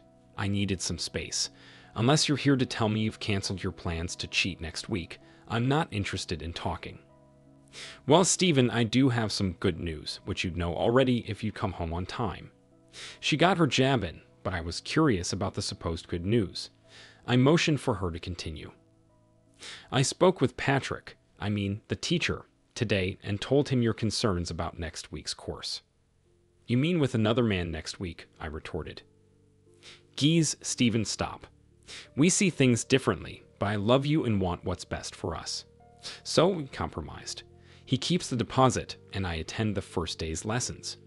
By day's end, if either of us feels the lessons aren't beneficial, I won't pay him any more or attend further sessions. Isn't that a compromise you can live with? My initial thought was MBR, and I almost laughed, but then I had another idea. "Zoe, I think this is just an excuse for you to sleep with another man and pay for it too. I know you disagree, so let's call your mom and see what she thinks about your idea." "Ha. Stephen, you've met Mama and Daddy. They think advanced algebra is practically sinful. Any kind of marriage education. That's forbidden about 40 times in the Bible, or at least the way they interpret it. So no, that's a non-starter. How about this? Let's not discuss it any further until Monday night. I promise to fill you in on what I learned then. If you believe it's worthless, and I haven't gained anything, and you promise to be completely objective, I'll agree to not go back. But you have to promise to be objective. Deal?" I shook my head and walked away. Another night in the guest room and up early on Saturday morning for a long run. This time it was enjoyable, not too hot yet. I started slow until I warmed up, then managed several sub-7-minute miles in a row. Not my college times, but pretty good for a 40-year-old lawyer. I headed back home for a shower. Zoe wasn't up yet, so I decided to head out. Where to? Not the office. I'd had enough of that place for the week. Without planning or much thought, well, admit it, of course I intended it, I found myself parked in front of Scarlett's townhouse. I rang the doorbell. "I'll get it," I heard Scarlett call from inside. She opened the door, standing there with grease on her face, her hair pulled under a white head cover, and odd-looking gloves on her hands. Despite her appearance, she looked stunning, though her tone didn't match. "Stephen, what the?" "I was cleaning the oven. You can't just. Mom, come here, quick." She disappeared inside. An older woman appeared as I stood there, realizing I'd made a colossal error. "I'm Mrs. McKenna," she said, "and you must be Stephen something or other. Come in and sit down. You did something at Georgia, and my granddaughter thinks you might have hung the moon. My daughter might have thought the same thing last night, but showing up here unannounced? Woo, big mistake, mister." "You're right, Mrs. McKenna. I feel really stupid. Could you please tell her I'm sorry? I'll call her later, or maybe just see her on Monday." "No, sir. You've made a mess of things, and now it's your job to clean them up. She went to freshen up, so you will wait and be courteous enough to apologize and compliment her properly." "Clear." "Yes, Mom, you're right. I'll wait for her. Is Hannah around? Maybe I can chat with her while I wait." "No, Hannah is out playing soccer. Scarlett has to pick her up in about an hour. All right, I'll just sit here quietly then. Good, she grumbled as she walked away. I felt completely idiotic and wanted to disappear, never to face Scarlett again. But then Scarlett returned to the living room. She had removed her headpiece and gloves, washed her face, applied some makeup and lipstick, and changed clothes. She looked stunning. I realized I had never truly seen her before, despite her working at BCQ for at least a year. My oversight entirely. Stephen, Scarlett, please let me start. I'm truly sorry for barging in without even calling ahead. I feel incredibly foolish, especially for putting you in a difficult situation. I met your mom, and she gave me a well-deserved lecture. Yes, she's quite adept at that. I'm not sure why you've come, but it was rather embarrassing for me to open the door to you. I began to interject, but she continued, Wait, Stephen, let me finish. Hannah is playing soccer this morning. How about we drive over to the field? We can watch her play, and you can explain why you're here. Sure, that sounds good. Again, I'm really sorry for embarrassing you. It was incredibly rude. Yes, it was, but let's move past that and go watch the game. So we did. We drove over to watch Hannah play. She was decent, if not spectacular. Watching the game gave Scarlett and me a chance to talk, mostly me rambling while she listened sympathetically. After enduring my complaints about Zoe for a bit, as the game neared its end, Scarlett interrupted me. Stephen, you need to make a decision. Do you know what I mean? I looked puzzled, so she tried another metaphor. You need to fish or cut bait. Let me put it this way. You need to either accept what Zoe is planning to do, which I know you don't want, or, with all the firmness you can muster, tell her that if she goes through with it, you will definitely file for divorce next week, and make sure she believes you. Just like that, our conversation ended. Hannah came running over, beaming with the joy of a game-winning 11-year-old. I offered to take them out for lunch, but Scarlett quickly declined, citing work they'd both needed to do at home. I dropped them off at their townhouse and, as usual, headed to the office. Facing Zoe was out of the question. I'd already run that day, had no desire to call friends and face their probing questions, and didn't feel like going to a bar. So I brooded in my office. Elizabeth sent the draft divorce petition by email. I reviewed it, sent back a few nitpicky comments, and eventually went home. Zoe was making dinner when I walked in. She greeted me without mentioning the obvious tension, and I did the same. We had dinner together, chatting politely about the weather and the school year, empty conversation. After dinner, I cleaned up since she had done the cooking. She was watching TV when I finished. Instead of joining her, I headed to my office. Stephen, would you like to watch a movie with me? She began. No, Zoe, I interrupted. We have this huge elephant in the room. Until we resolve it, I can't feel comfortable sitting with you. Next week, we'll either resolve this, you give up your plan, or if you go through with it, I file for divorce. I retreated into my office. Later, I went to bed in the guest room. Sleep eluded me, unsurprisingly. The next day, Sunday, I punished myself with a long run, then went out to breakfast alone. I had no intention of bothering Scarlett or seeing my wife. Luckily, the Macon Bacon had a home game that afternoon. They lost, but for a few hours, I got lost in the flow of the game. Eventually, it ended, and I reluctantly headed home. I considered staying at a motel, but decided to give Zoe one last chance to save our marriage. There was no dinner together. I don't even know if she ate. I made a sandwich and buried myself in my office until I was tired enough to go to bed. As I headed to the spare bedroom, Zoe approached me. Stephen, I just want you to know that this will all be over tomorrow. We can talk when you get home from work, and you, not me, can decide whether I go back for more instruction on Wednesday. Zoe, I sighed, we're just going in circles. You're going to cheat tomorrow, and you can't see that. Your cheating will end our marriage, and you just can't see that either. Stephen, no, I promise, you'll see. Everything will be better tomorrow. Was she simply out of her mind due to a mental illness? Or was it a different kind of madness? Infatuation with someone else, perhaps? Or maybe she was experiencing a genuine midlife crisis. I had no idea. It felt like she was driving me to the edge. Instead of responding, I went straight to bed. Monday began with a call to Elizabeth, my divorce lawyer, to ensure the private investigator would follow Zoe if she went to her so-called instruction. I went to work but didn't expect to accomplish much. I sat at my desk, staring at the phone, anticipating a call from the PI. Just before noon, the phone did ring, but it was Elizabeth, not the PI. "Stephen, the PI contacted me a few minutes ago. He followed your wife to a house on Laramie Drive. She entered about an hour ago and hasn't come out yet. Since the PI is also a court officer, he can serve the divorce papers at that location if you want." "Elizabeth, thank you. I see no other option. Please instruct him to serve her. Can he record the service? I'd like to see her reaction if possible. I'm sure he has a video camera. I'll ask him to record and we'll email it to you later today." "Thank you, Elizabeth. Let me know if I owe more for your fees or the PI's. Don't worry. Take care." Later that afternoon, I received the video in an email. Watching it on my laptop, I felt a profound sadness. No anger, and surprisingly, no tears. The camera seemed to be attached to the PI's breast pocket. The video began with him knocking on the door. A tall, handsome, fit-looking man in a disheveled bathrobe finally answered. "What?" The man at the door shouted at the private investigator. "I need to speak with Mrs. Zoe Walker," the PI replied calmly. "What? How do you? There's no one here by that name." "Listen carefully," the PI stated firmly. "I am a sworn officer of the Superior Court of Macon-Bibb County, and I know Mrs. Walker is present at this residence. Inform her that she must appear before me or face the consequences." Wow, I thought. I had to admire his audacity.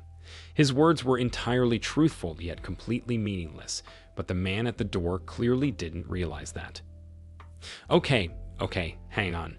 I'll see if I can find her." He vanished from the camera's view and went back into the house. To my dismay, Zoe soon appeared at the door, looking equally disheveled in a bathrobe. "I'm Zoe Walker. Why are you looking for me?" she asked. "Ma'am, may I see some ID?" the PI requested. Wait a moment," she said, retreating into the house once more. She returned a few minutes later, holding her driver's license. "Here's my driver's license. Now tell me who you are and why you want me." The PI held her license up to the camera, then handed it back along with a folder of papers. "Zoe Walker, you have been served with a petition for divorce and related filings. You are advised to consult an attorney of your choosing." Zoe collapsed onto the floor. The video lingered just long enough to show her lying there before going blank. I guess I went blank too, because I didn't move until I eventually looked up to see Scarlett standing in front of my desk. "Stephen, she did it, didn't she?" "Oh, you poor dear. Do you want to?" "I don't know. I don't even know what to say. You can come to my house for dinner if you want. My mom made something, so it should be good. I know Hannah would be happy to see you." "Thank you, Scarlett, but I wouldn't be good company for anyone right now. But could I take a rain check?" "Of course you can. You're welcome anytime. Just call first," she added with a small grin, which earned a tiny smile from me in return. "Thank you, Scarlett. I really mean that. I'll see you tomorrow." Okay. She left, leaving me in a pit of self-pity, perhaps even feeling a shred of sympathy for Zoe. Despite her aspirations for a marriage education, a divorce petition was certainly not on her agenda. I spent the night at a nearby motel. Zoe called my cell multiple times, but I ignored them, eventually turning the phone off. It was a long, sleepless night. The morning run didn't help. That pretty much summed up my life for the following weeks. I would sneak back to the house when I knew Zoe wasn't there, grabbing whatever clothes and essentials I needed. I managed to find a decent apartment near work. Zoe and I never spoke or saw each other until the divorce hearing. At the court, Elizabeth and I sat at one table, while Zoe and her youngish lawyer, whom Elizabeth greeted with a nod, sat at the other. As I scanned the courtroom, I noticed the man from the video. I pointed him out to Elizabeth. She just shrugged and told me not to worry. Being in court felt alien to me since I wasn't a trial lawyer. When the bailiff called us to stand, we did. The judge, an older woman clad in black robes, entered, already scrutinizing some papers as she took her seat at the elevated bench. "Counsel, the matter is Walker versus Walker. Are you both ready to proceed? Both attorneys answered affirmatively. Ms. Hernandez, as counsel for the plaintiff, you're up first. Remember, no histrionics. There's no jury here, so drama is unhelpful and may lead to trouble. Clear. Both lawyers confirmed, and the judge nodded at Elizabeth. Your Honor, this is a straightforward action for divorce, due to Mrs. Walker's adultery. Mr. Walker, my client, seeks neither alimony nor offers any. There are no children, the marital home is rented, savings are to be split equally, and both parties will retain their respective retirement accounts, all as stated in the pleadings. Elizabeth then took her seat. Thank you, counsel, admirably brief. Always appreciated. Mr. Graham, as counsel for the defendant, do you have a response? We do, Your Honor. My client denies the allegation of adultery, and we are prepared to present evidence proving no adultery occurred, neither in the manner and place alleged by the plaintiff nor at any other time. The judge asked, "What is your evidence?" I would like to call a witness, Your Honor, with your permission. Absolutely, this should be interesting. Your Honor, I call Patrick Green to the stand. As expected, the video technician stood up and approached the bench. He was sworn in and took his seat in the witness chair. Zoe's lawyer began to establish his credentials as a marriage education expert. Mr. Green, please inform the court about your relationship with Mrs. Zoe Walker. I was hired by Mrs. Walker for educational purposes to teach a short course in marriage techniques aimed at improving her and her husband's interactions. And are you certified to teach marriage education courses? Yes, I am certified by the California Board of Education and hold a diploma. Do you charge a fee for these courses? Yes, my standard fee is $1,000 for a 3-day course. However, Mrs. Walker informed me that her husband objected to the course, so I adjusted the curriculum to start with just 1 day of instruction in exchange for the $500 deposit she had paid. Did that single day of training include any intimate contact? No, sir, it did not.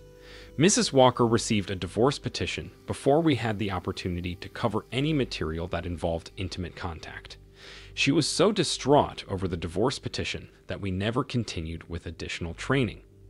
Thank you, Mr. Green. I have no further questions. The judge then turned to Elizabeth, Counselor, do you have any questions for this witness? Yes, Your Honor, a few. As Elizabeth stood up, she whispered to me, you may enjoy this.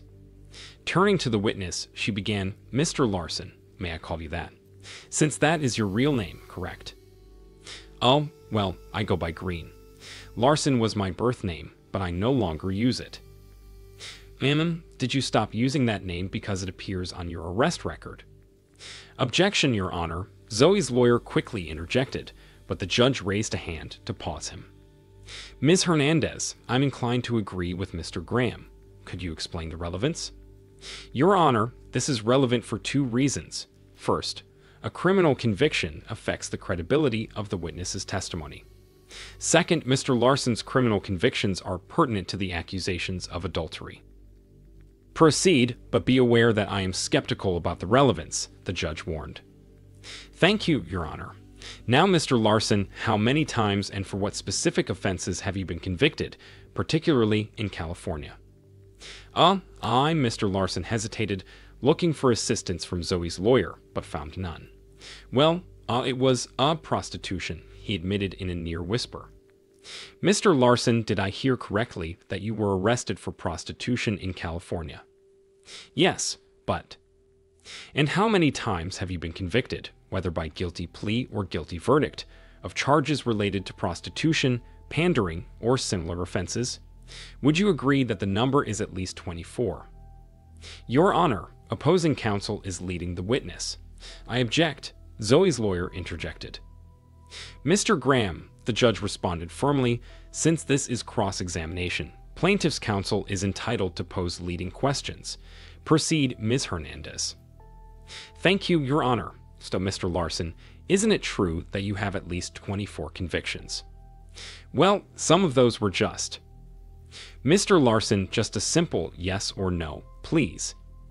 Okay, then yes. Thank you. Now, regarding your diploma from the Board of Marriage Education, how many hours of classroom instruction did you complete to obtain it? Well, no real classroom training. You see, I got my certification mostly through OGT. You mean on-the-job training? Yeah, that's how you learn. I'm sure. Moving on to your introduction to Mrs. Walker, did you pre-approve her for your marriage education course? Yes, I did. It's standard procedure. And what methods did you use to pre-approve her? Well, to put it simply, she worked her mouth so I could gauge her experience level and how comfortable she felt. Thank you, Mr. Larson, for a most informative series of answers. Your Honor, although unusual, I hope you will allow me to summarize Mr. Larson's testimony. I think it would be helpful for my client as well as for the defendant. Proceed, Ms. Hernandez. Thank you, Your Honor. Mr. Walker, Elizabeth said and turned to Zoe, and Mrs. Walker, Mr. Larson's testimony states that he is a convict with a meaningless degree that Mrs. Walker paid $500 to under the guise of education. Unfortunately for Mrs. Walker, despite the disguise, the crime in Georgia is still prostitution, for which Mr. Larson can be arrested and Mrs. Walker can be arrested as his client. And what Mrs. Walker did is considered to fit the definition of adultery in Georgia. Thus, I'm afraid Mrs. Walker is indeed guilty of adultery. Your Honor, I have no further questions for this witness. Ms. Hernandez, you've articulated your case well. Mr. Graham, do you have a response for the defendant? Your Honor, could we have a short recess to consider Ms. Hernandez's points? The judge granted the recess, and although the hearing dragged on for a while, it was clear that Elizabeth had won. She later told me that the information on Larson was easy to obtain. He had been driven out of California for scamming too many gullible women, especially married ones. Zoe was just one of many victims. Speaking of Zoe, as we were leaving the courtroom, I overheard her complaining to her lawyer, but I didn't even think about sleeping with that asshole. The divorce was granted under the terms Elizabeth had presented to the judge. Zoe wasn't arrested for her involvement with Larson, but he was charged with male prostitution. He was given a choice: leave Georgia immediately or spend 90 days in the county jail. Naturally, he chose to leave, likely hoping to find a new place for his schemes. I later heard that he made the mistake of passing through the small town where Zoe's family lived. I never found out if he actually made it out of that town. Scarlett and I dated and tried to get serious, but it just didn't work out. Honestly, I felt more connected to her mom and little girl than to Scarlett herself, and I think she sensed that. Despite this, we stayed friends and still are today. I'd eventually landed a sizable bonus and made partner at my firm. Shortly after, John Martinez, a shopping center developer from Nashville, made me an irresistible offer. He was so impressed with my work on his Macon project that he offered me a full-time position at his Nashville headquarters. The job came with equity interests in his new developments, presenting more risk than staying at the law firm, but promising far greater rewards. About a year after my divorce, I received a call from Zoe's mom. She obtained my number from my old law firm and called to inform me that Zoe had passed away. After the divorce, Zoe had moved back to South Georgia to live with her parents. She started experiencing severe headaches, and when she went to the doctor, they discovered a massive brain tumor. She died within a few weeks of the diagnosis. A few months after hearing this tragic news, I was in Tallahassee, Florida, scouting a potential shopping center site. I decided to drive up to Zoe's hometown to pay my respects at her grave. Her gravestone appeared newly installed, bearing the dates of her birth and death along with the inscription: Zoe Walker, beloved daughter and loving wife. Standing there, I was overwhelmed with memories of our time together, so many wonderful moments cut short by a tragic end. I couldn't help but wonder if her erratic behavior could have been caused by the brain tumor. It's possible, after all, brain tumors are real and MURs aren't, as far as I know. Accepting the gravestone's inscription gave me some comfort. For most of our time together, it was true. Remembering Zoe as a loving wife helped me feel better about myself and my future. And that, truly, is the end of my story, in memory of my loving wife. The third story. It was a Friday afternoon, 2 hours since they had left New York, with one more hour of driving ahead before reaching home. They had just dropped off their only child, Alice, at college. Sandy glanced over at her husband, Mark, who was behind the wheel of their Ford Transit. They couldn't take her BMW 230i convertible because they needed the space for Alice's belongings. Time flies, she mused. It felt like only yesterday when she took a pregnancy test on her high school graduation day and discovered she was expecting. Mark was still in university, studying to become an engineer. Both sets of parents, familiar and supportive of their children's relationship, rallied around them.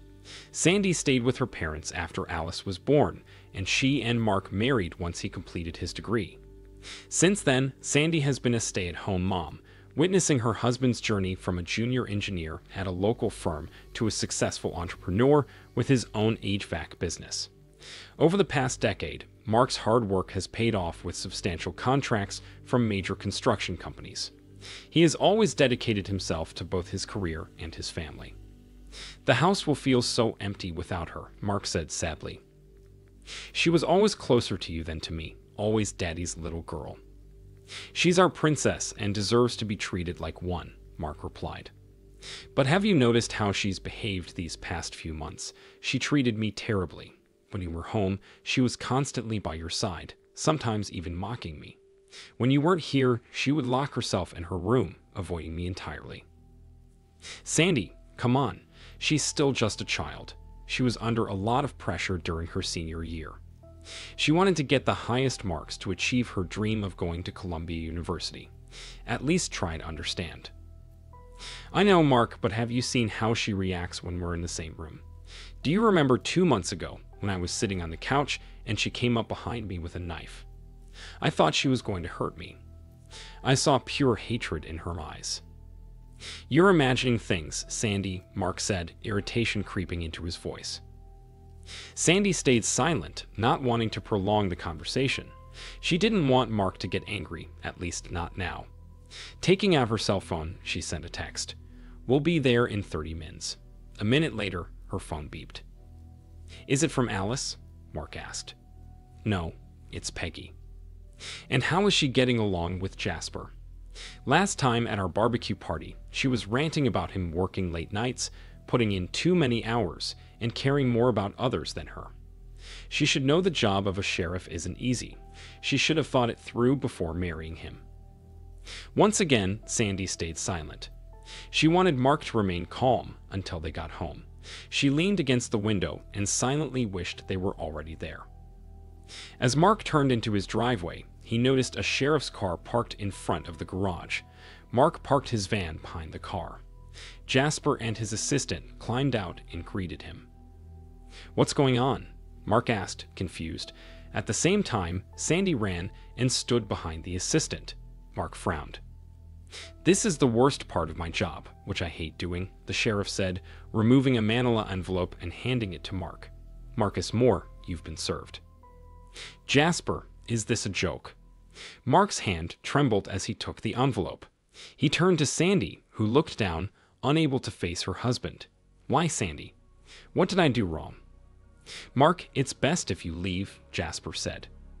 "See a lawyer and start the divorce process. There's also a restraining order. You have to stay at least 500 feet away from Sandy."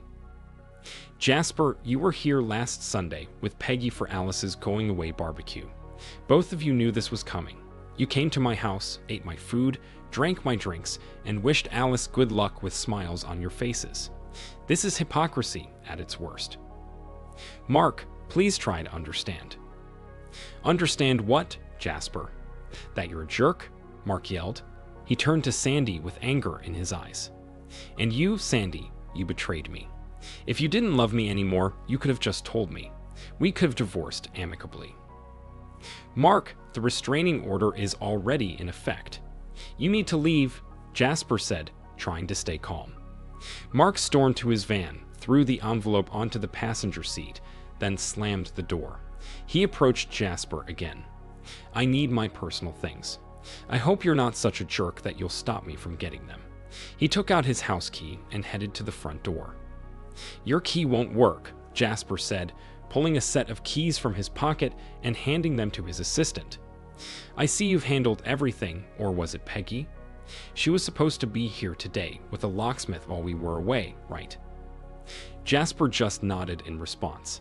The assistant guided Mark into the house, staying close as Mark packed 2 suitcases. "Don't worry," Jasper assured Sandy. "I'll have my guys do regular patrols here. I wouldn't leave the house unattended for a few days if I were you. He's extremely angry and could do something reckless." "I'll stay home," Sandy replied. "I'll call a friend to spend the weekend with me." "Yes, a friend," Jasper muttered under his breath. Mark emerged with the suitcases and loaded them into the back of the van. The assistant handed Sandy the set of keys. Mark opened an envelope and began reading the divorce papers. "Mark, you've got your things. It's time to leave," Jasper ordered. "Wait, this bitch is asking for 50% of my business, 50% of all our savings. She wants the house, her car, plus monthly alimony. She's cleaning me out." "Mark, if you don't leave, I'll have to arrest you," Jasper warned, reaching for the handcuffs on his belt. "No need, Jasper. I'll sign the papers right now and disappear." Mark grabbed a pen and swiftly signed everywhere the small arrow stickers indicated. "Can you please attest the document and give me my copy?" Sandy, Jasper, and his assistant stood there in shock, unable to believe Mark had accepted the conditions so readily. Sandy smiled, feeling lucky. She had everything she wanted and was free of both her husband and daughter. Jasper, still in disbelief, signed as a witness and handed Mark his copy. Mark climbed into his van. "Who is he? How long have you been dating him?" Mark lashed out at Sandy. "Go inside and lock the door behind you," Jasper instructed Sandy, who was accompanied by his assistant inside. "Don't do anything stupid. Think about Alice." "I already did something stupid when I married this bitch," Mark shouted, starting the engine. "She preferred to divorce me because she knew I'd never accept an open marriage, like you." "What? Open marriage?" Jasper was stunned. "Don't try to hide it, Jasper. Everyone knows." "What are you talking about?" Jasper almost screamed. "Look, Jasper, we all know that when you're working nights, your brother Tom is warming your bed. Are you trying to turn me against my brother, you son of a bitch?" "Oh no, she's cheating on you." "I hate to be the bearer of bad news." "Jasper, you're a sheriff, trained to spot a liar. Go home and confront Peggy. You'll see for yourself." Mark reversed and left the property as instructed.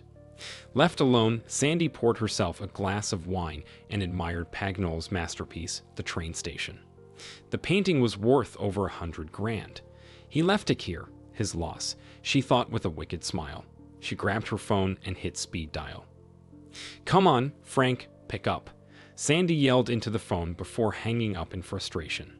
"He should have come straight here after work," she muttered. Sitting down at the table, she sipped her wine and recalled their first meeting a year ago.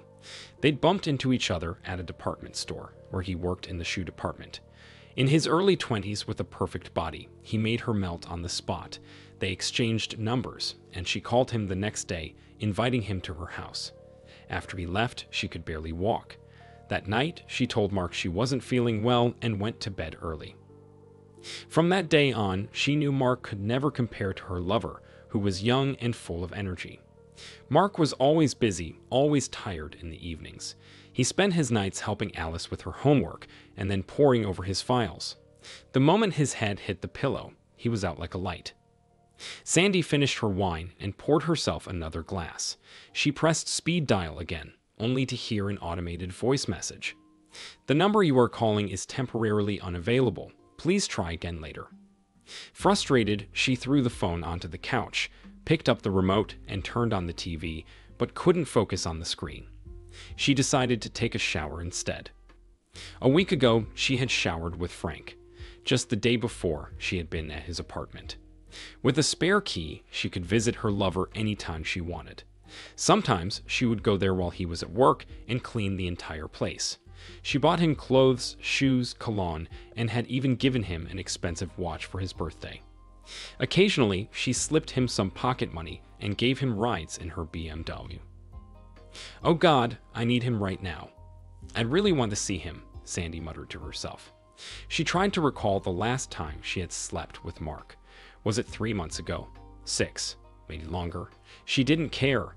She had her young lover, a real man who would satisfy her. Now they could be together without fear. She was free, and he would move in with her tonight. After her shower, she walked into the living room, grabbed her cell phone, and cursed. "Where are you, Frank? Why aren't you answering?" She went to the kitchen and made herself a light dinner. Damn. I can't leave the house, otherwise I'd go to his place. Just then, something on the TV caught her eye. She rushed back into the living room and turned up the volume, watching in horror as Jasper, handcuffed, was led to a police car.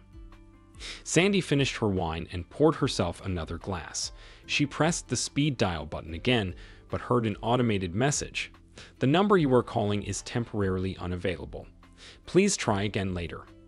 Frustrated, she threw the phone on the couch, picked up the remote and turned on the TV, but she couldn't focus on the screen. She decided to take a shower. Only a week ago she had showered with Frank, and the day before that she had been in his apartment. She had a spare key and could visit her lover anytime she wanted. Sometimes she would go there when he was at work and clean the whole apartment. She bought him clothes, shoes, cologne, and even gave him an expensive watch for his birthday. Sometimes she gave him pocket money and took him for a ride in her BMW. Oh God, I need him right now. I want to see him, Sandy muttered to herself. She tried to remember the last time she had slept with Mark. Had it been 3 months ago? 6 months? She didn't care. She had Frank, a young lover who truly satisfied her. Soon they would be together without any fear. She was free, and he was going to move in with her this very evening. After showering, she walked to the living room, grabbed her cell phone and bellowed, "Where are you, Frank? Why aren't you picking up?" She headed to the kitchen to make herself a light dinner. Damn, I can't leave the house, otherwise I'd go to his place. At that moment, her attention was caught by something on the television. She hurried back into the living room and turned up the volume, watching in horror as Jasper was led in handcuffs to a police car. Sheriff Jasper Rogers shot his wife in the head and then drove to his brother's workplace, where he shot him 5 times. Both the wife and the brother are confirmed dead, announced the informant. Sandy, stunned, switched off the TV and sank into her chair. "Oh, Peggy, I told you to be very careful," she sobbed. Unable to sleep that night, Sandy felt an overwhelming sense of isolation for the first time. She had just kicked out her husband. Her lover Frank was unreachable. Her best friend Peggy was killed. Her daughter was avoiding her, and her parents had long passed away. The only person left was her sister, who lived far away with her husband Tom in a city 300 miles away. The entire Saturday went by without any word from Frank, leaving Sandy anxious and irritable. "He could at least leave a message to let me know what's happening," she thought repeatedly. By Sunday morning, frustration took over, and she decided to drive to Frank's apartment. Upon entering, she immediately sensed something was wrong. The pictures on the walls and electronic items were missing. His walk-in closet was empty, and none of his personal items were in the bathroom. Devastated, she collapsed onto the bed. He left me without a word," Sandy cried out.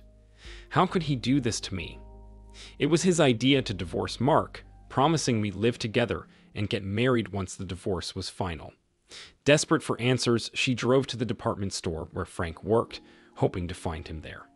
She spoke with one of his colleagues, who informed her that Frank had left work shortly after arriving on Friday morning, claiming he forgot his wallet. He never returned and later that day sent a resignation email to the boss. A shattered Sandy trudged to her car. Why? Why did he do this to me? She sobbed. On her way home, she stopped at a gas station and, to her astonishment, found that both her credit and debit cards were declined. She cursed under her breath as she grudgingly paid with the last of the cash in her purse. Back at home, she drowned her sorrows in alcohol. Come Monday morning, she marched into the bank and requested to see the manager. She was stunned to learn that there was less than $5 in her joint account. "Mrs. Moore, last Friday, your husband came in and closed your joint credit card. He also notified us of your impending divorce and informed us that he would no longer be responsible for the mortgage on the house or your car, the manager explained. That's impossible. My car was paid off in full, and the house mortgage should have already been settled, Sandy responded, bewildered. The bank records show a car loan, Mrs. Moore. We have all the paperwork right here. Additionally, your husband took out a second mortgage on the house for your daughter's university fees and expenses. But why is there no money in my account? Sandy demanded. Your account was debited for the mortgage installment last week. There have been no deposits for the past 3 months, depleting whatever funds were left. What about my husband's business? There were supposed to be monthly transfers from his company's account. Unfortunately, Mrs. Moore, I can't disclose information about Mr. Moore's personal or business accounts. However, if the upcoming mortgage payments are not made, your house and car will be repossessed, the manager stated firmly. But I don't have a job, Sandy exclaimed, feeling desperate. I recommend you discuss these matters with your lawyer, the manager advised. After the meeting, Sandy checked the safe deposit box she shared with her husband. Only her jewelry remained. She gathered all of it and placed it in her handbag. As she left the bank, she tried calling Mark on his cell phone, only to be met with an out-of-service message. Frustrated, she called his office, but the phone just kept ringing. She cursed again and then quickly dialed Alice's number. What do you want? Alice shouted angrily over the phone. Is this how you speak to your mother, Alice? Sandy asked, bewildered. How else should I speak to you? Alice retorted. I just want to talk to your father, Sandy stammered. I can't reach him. Do you know where he is or how I can get in touch? I know, but I'm not telling you, Alice snapped. The way you heartlessly dumped him makes you the worst person ever. I want nothing to do with you. I don't consider myself your daughter anymore. Don't call me again. In fact, I'm changing my number. The phone clicked off. Sandy sat in her car, gripping the steering wheel, her mind adrift. She wondered where her plan had gone wrong and why Frank had left without a word. She made a call to her lawyer and secured an appointment that same afternoon. Mrs. Moore, after your call this morning, we conducted some investigations into your husband's company, Sandy's lawyer began. Last Thursday, he filed for bankruptcy before being served. The company is likely to be liquidated. But you said I could get millions, Sandy exclaimed. Calm down, Mrs. Moore. 2 weeks ago, there were no signs of financial trouble. Everything was in your favor. Now the company's bank account is frozen. What about the car and the house mortgage? Last week, he used your house as collateral for a loan, again before being served. For the car, when you signed the ownership documents, you also signed for a loan in your name. This can't be true, Sandy wept. Mrs. Moore, did your husband have any idea he was about to be served? No, Sandy replied, deep in thought. He never saw it coming. She sighed. So, I won't get a cent from my husband's company. I have no money in the bank, and my car and house will be repossessed. I'm afraid so. Is there any way to make him pay the mortgage at least? Without the company, he's broke. Once he finds work, we can pursue alimony. We had some investment certificates that I couldn't find in our safe deposit box. We can investigate when he cashed those certificates and conduct a thorough audit of his company. We also need to locate your husband. His legal advisor is currently handling everything. Please move forward with that, Sandy said. Mrs. Moore, just a heads up, there will be additional fees for all of this. How do you plan on covering the costs? Sandy, who hadn't considered the expenses, suddenly smiled. I have a painting that's worth some money. Great.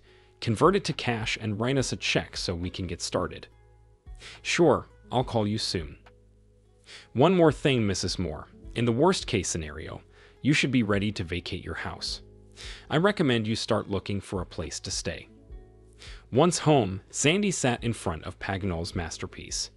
I really wanted to keep you, but thanks to my jerk of a husband, we'll have to part ways, she said to the painting. She then took out her cell phone and called her sister. Hey sis, I need a favor. You know I've never refused you, Sandy. Mark and I are getting divorced. What? Is this some kind of joke? No, it's complicated. I need a temporary place to stay. Could I stay in your guest room? I'll explain everything when we meet. What about Alice? How's she taking it? You know she's Daddy's girl. I'm the bad guy here. Is there no way you two can work things out? Maybe see a counselor? I don't think so. I'm really sorry to hear that. No problem on my end. I don't think Tom will object, and our daughter will be excited to have you around for a while. Thanks, sis. I'll let you know when I'm coming. Sandy hung up. On Tuesday, Sandy went to a goldsmith to get her jewelry appraised, only to discover that all her pieces were gold-plated copper and essentially worthless. She cursed Mark for giving her fake gifts. She then hurried to a fine art gallery and met with an appraiser. I'd like to know the value of my Pagnol's, the train station, Sandy said. The man meticulously examined the painting. The train station is indeed Pagnol's finest work. He managed to capture a spectrum of emotions in one piece: arrivals, departures, happiness, sadness, all in one scene. He placed the painting carefully on an easel, directed a spotlight on it, and used a magnifying glass for a closer inspection. After a few minutes, he started laughing. Is something wrong? Sandy asked, puzzled. Hold on, I'll show you something. The man brought his laptop, set it up next to the easel, and opened a website. He keyed in a search, and an image of the train station appeared on the screen. He zoomed in on the bottom left-hand corner. You see here, there's a man and a little girl standing on the platform, watching a woman walking towards the train with her back to them. The man looks very sad, and the girl is crying. I can see that, but what does it mean? Sandy was confused. Now take a look at the same scene on your painting. The man handed her the magnifying glass. Sandy glanced at the bottom left corner and nearly fainted. In yours, the man and the little girl are laughing and pointing at the woman, as if mocking her. It's a fake, Sandy stammered. Yes, but it's a very good one. Oh my God. Shocked, Sandy pulled out a chair and sank into it. I can offer you $200 for it. I'd like to hang it in my gallery for the amusement of my friends and clients. Defeated, Sandy agreed to the deal and left the gallery feeling shattered. Her phone rang and she saw her sister's number. Hi, sis, she answered, trying to mask her despair. Don't call me sis, you bitch, shouted an enraged voice. What? Why? Tom received an email from an unknown sender. It was also sent to all our relatives and mutual friends. There's a link to a site full of videos exposing your affair, dated from last year to last week. How could you, Sandy? I can explain. You were having fun with a guy in your own marital bed. And some scenes are in a sleazy motel room, the voice continued to yell. Please, let me explain. No need. You're disgusting. Tom doesn't want you near his family. He said you'll contaminate me and my daughter. Our doors are closed to you. Go to your lover, or the line went dead. Oh my God. They know. They've known from the start. Sandy's face twisted in horror. What do I do now? Panic set in. Everyone knows. The whole town knows. I have to leave, run far away from here. 5 years later. Mark.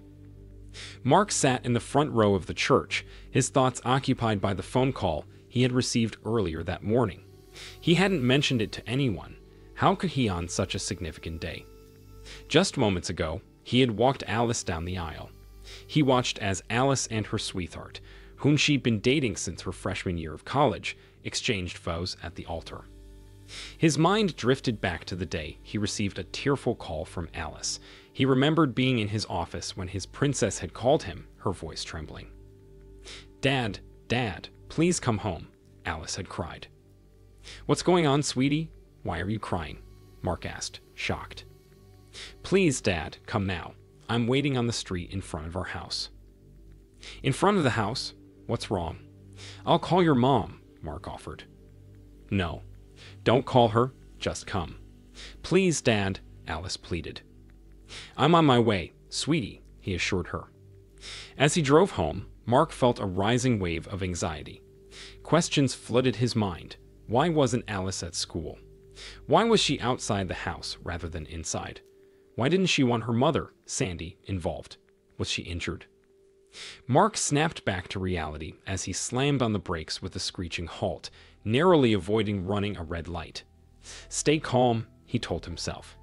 He remembered how hard Alice had worked on her project the previous night, with Mark helping her save everything on a USB flash drive. Alice was waiting a block away from their house. Mark pulled over, and she quickly got into the car. "Please don't go to the house, Dad," she begged. "Okay, Alice, what's going on?" Mark asked, turning off the engine. "I forgot my USB drive this morning in my rush to get to school. I got special permission during lunch to come home and pick it up. When I arrived, I saw an old Honda in our driveway. I went inside and heard strange noises coming from your room. I crept up the stairs and peeked inside. The door wasn't fully closed," Alice said, tears streaming down her face. "Okay, sweetheart, take a deep breath," Mark said softly, stroking Alice's back. "Take your time." She sobbed harder before managing to speak. "I saw a man with Mom. They were both naked. She's cheating on you, on us." Mark was stunned, not only by the revelation but by the maturity of his 17-year-old daughter, who understood the gravity of infidelity. "Are you sure about what you saw?" he asked, turning to face her. "I recorded it on my phone," she replied, pulling out her cell phone and playing the recording. Mark's world seemed to collapse as he heard Sandy's unmistakable voice. "Get her out of the house, Dad. I don't want to see her anymore. She's not my mom. My mother would never do such things." "I need to think about this," Mark replied, trying to remain composed. "What is there to think about? Just kick her out," Alice demanded. "It's not that simple, sweetie. There are legal procedures we have to follow." "Do you still want to stay with her? Do you still want to sleep with her?" Alice asked pointedly. "I don't condone cheating, but we need to understand why she did it, whether it's a one-time thing or something ongoing, and whether it will continue." "Look, there he is." Alice pointed to the old Honda leaving the driveway and turning away from them. "Let's follow him," Mark said, starting the engine. They tailed the Honda to a store, where they saw the man putting on his uniform jacket before walking towards the employee's entrance. "He works here. He's young," Mark observed. "Young or not, I don't care," Alice responded, snapping some pictures of the man and his car. "We now know where he works. I'll drop you at school. I'll go home, get your flash drive, and bring it to you. I'll tell your mom." "She's not my mom," Alice interrupted vehemently. "I'll tell Sandy that you called me and asked me to bring it to you. I don't want you to face her alone, not now or any time. Do you understand?" "I understand, but why not confront her immediately?" "Because I don't want her to know that we know just yet. I don't want you, in your anger, to reveal everything." "What are you going to do?" "I need to know everything." "Promise you'll keep me in the loop." "I'm going to set up surveillance at home. And yes, Princess, I promise to keep you informed." "I love you, Dad," Alice said, hugging Mark tightly. "Love you too. Now take me to school and bring the USB quickly. My class starts soon." Mark pulled into the driveway of their home and walked inside. "Honey, I'm home." Sandy rushed out of the bedroom with a look of shock. "Oh, Mark, it's you." "Who did you expect?" he asked, looking her squarely in the eyes. "I didn't expect you home at this hour," Sandy remarked, a hint of surprise in her voice. Alice called. "She forgot her flash drive, and I need to bring it to her." Mark approached Sandy with a playful smile. "Got time for a quick fun in bed?" "Really? A quickie. I'm exhausted from cleaning, and I'm all sweaty. Plus, you need to get that USB to Alice." "You're right," Mark conceded. At work, Mark started researching the best video and audio surveillance devices, along with cell phone spy software. Later, he visited an electronics shop and purchased everything he needed. That day, he resolved never to touch his wife again. True to his word, he would share everything with Alice. Over the next 3 months, Mark gathered plenty of information. He learned everything about Sandy's lover, Frank Clark. Frank visited their house almost daily, either in the mornings when he was on the late shift or during lunch breaks. On weekends, when Sandy allegedly went shopping, she dropped by Frank's apartment if he wasn't working. She even had a spare key to his place. Mark discovered she was buying many things for Frank. Through conversations between Sandy and her best friend Peggy, he found out that Peggy was also having an affair with her brother-in-law. One Saturday, Mark searched Sandy's handbag and located the spare key hidden at the bottom. He swiftly went to the mall and had a duplicate key made. The following week, Mark visited Frank's apartment, a rundown building in a seedy part of town. Security was non-existent, with no surveillance cameras and an unlocked main entrance. Inside the apartment, he placed tiny hidden spy cams powered by long-life lithium button cells. He also uncovered all the expensive items Sandy had bought for Frank. Mark began devising a plan to exit his marriage while inflicting maximum damage on both Sandy and her lover. He had a goldsmith create copies of all Sandy's jewelry using gold-plated copper. He also commissioned a professional to paint a fake Paganol, the train station, with specific instructions. He met with his childhood friend Steve, who was a corporate lawyer. After explaining his plan, Steve arranged a meeting a few days later. That day, Mark met with Steve and his cousin Tracy, an expert auditor. He was completely honest with them. He wanted to legally sink his company and then control it from a distance. Eventually, he intended for Alice to buy back the company in a few years. As he frequently met Tracy, either at her office or for lunch, a friendship slowly blossomed between them. Tracy was a widow. Her husband had died in a car accident, and she hadn't dated since. One day, Mark invited her for dinner and a movie, and she accepted. That evening, Alice went for an overnight stay at her friend's place, while Mark pretended to be working late. Mark pulled into Tracy's driveway and smiled. "Thank you for accepting the invitation," he said. "It's my first date since my late husband passed away," Tracy replied softly. "I understand. I hope you enjoyed it." "I did," she affirmed with a gentle smile. "Can we do it again sometime when you're free?" Mark asked, hopeful. "We have to work together, and you are still married." Tracy leaned in and kissed Mark on the cheek. "Let's take things one step at a time." She opened the car door and walked to her house. Mark then encouraged his wife, Sandy, to upgrade her car. Initially skeptical, Sandy was attached to her fully paid-off Lexus. But when Mark suggested that driving a BMW convertible would make her look younger, she readily agreed. He sold the Lexus and pocketed the money, taking out a loan for the BMW, which he registered under Sandy's name. When Sandy signed the papers, she believed they were just for the car's ownership, not realizing she had signed other documents that would come back to haunt her. Mark was not surprised to hear rumors that Frank was convincing Sandy to divorce him and take him to the cleaners. Unbeknownst to the lovers, Mark had already anticipated their moves. He knew Sandy often let Frank drive the BMW and even allowed him to spend nights in the backseat with her. He was aware of Sandy's visit to a divorce lawyer, recommended by their mutual friend Jasper, and he knew the lawyer would investigate his assets. Acting swiftly, Mark took out a second mortgage on his house to pay for their daughter Alice's education in full. The next day, he declared bankruptcy.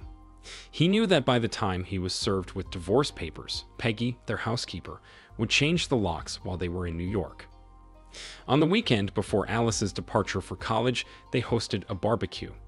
Both father and daughter played their parts convincingly. Jasper and Peggy were friendly as ever, with Jasper even helping to grill. No one would have suspected their betrayal.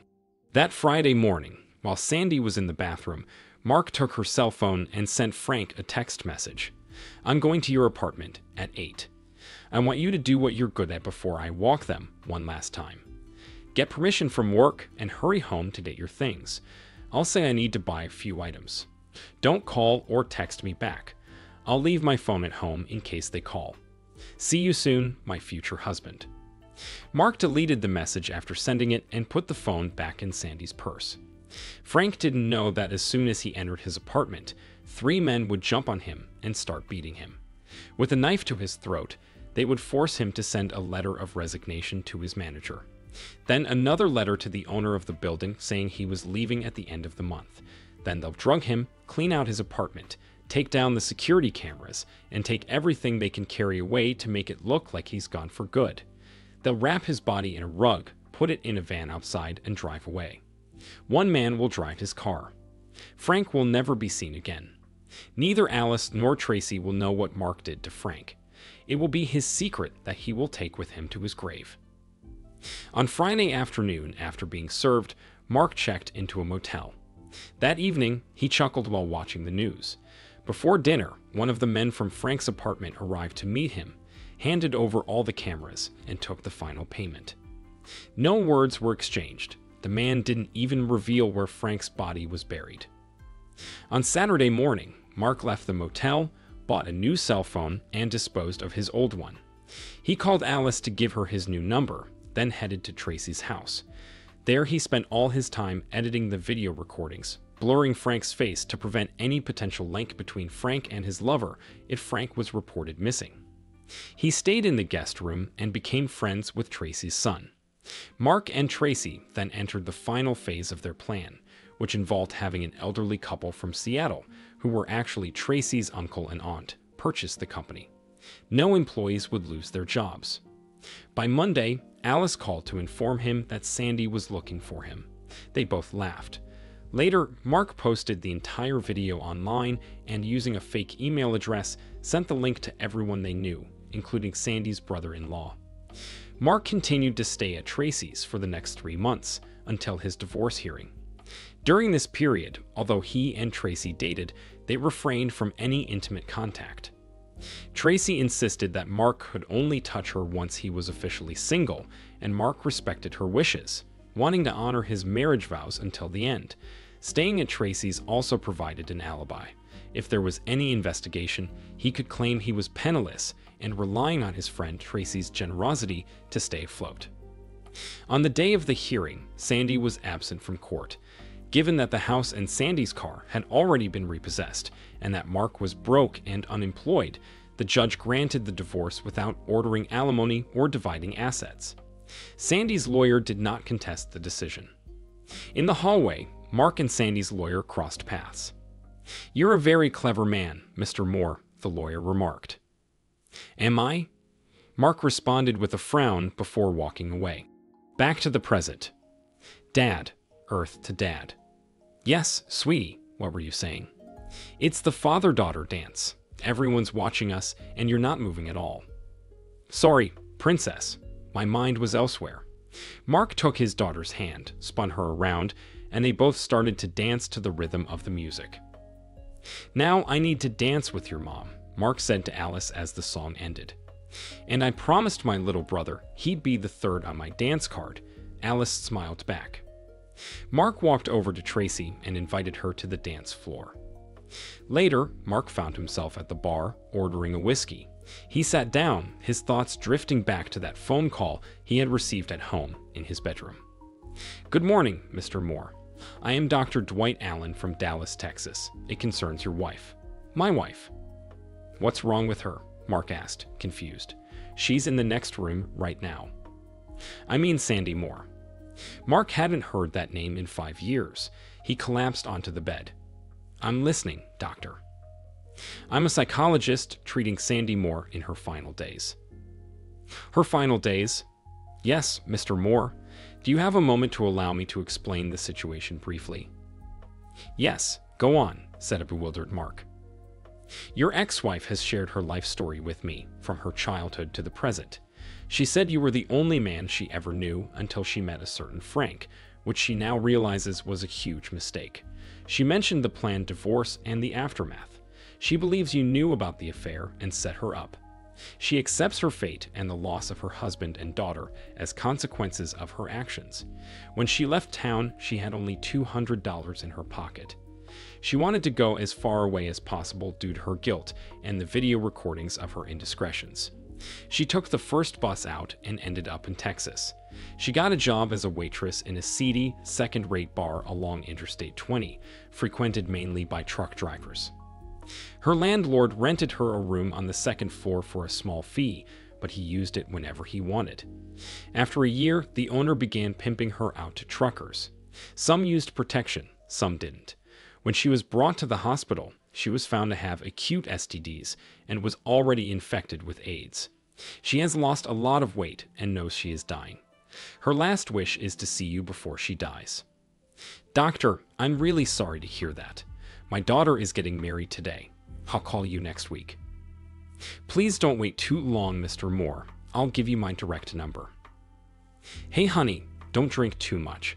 You'll have to drive us home later, Tracy said as she hugged her husband and kissed him tenderly. You are the best thing that ever happened to me, darling. Mark pushed his glass away. I will never put you and our son in danger. Let's go dance. A couple of days later, from his office, Mark called Dr. Allen and explained that his heavy workload made it impossible for him to make the trip south. The doctor suggested that Mark at least talk to Sandy over the phone. He could transfer the call to her ward, where a nurse could bring the cordless phone to Sandy's bed. Mark, is that you? Came a faint voice. Yes, Sandy, it's me. Oh, Mark, Sandy started to cry. I'm so sorry for what I did to you and our family. Now I'm paying for it. I've forgiven you, Sandy. I've moved on with my life, and I'm happy, Mark said, taking a deep breath. I need to thank you. After the divorce, I married the most wonderful woman, and we have a son. Alice calls her mom, and they get along very well. By the way, Alice got married last Saturday. It was a beautiful ceremony. Her mom took care of everything. Alice's kids will no doubt call her grandma. We're both looking forward to that moment. Mark could hear Sandy sobbing and a commotion in her ward. He waited until finally a panicked voice spoke. Mr. Moore, this is Nurse Julia. I'm sorry, but I have to end the call. And the phone went dead. Mark looked at the family picture on his desk and smiled. He who laughs last, laughs best, he murmured to himself. Thank you for watching this video to the end. If you liked it, please like it and subscribe to the channel. See you soon.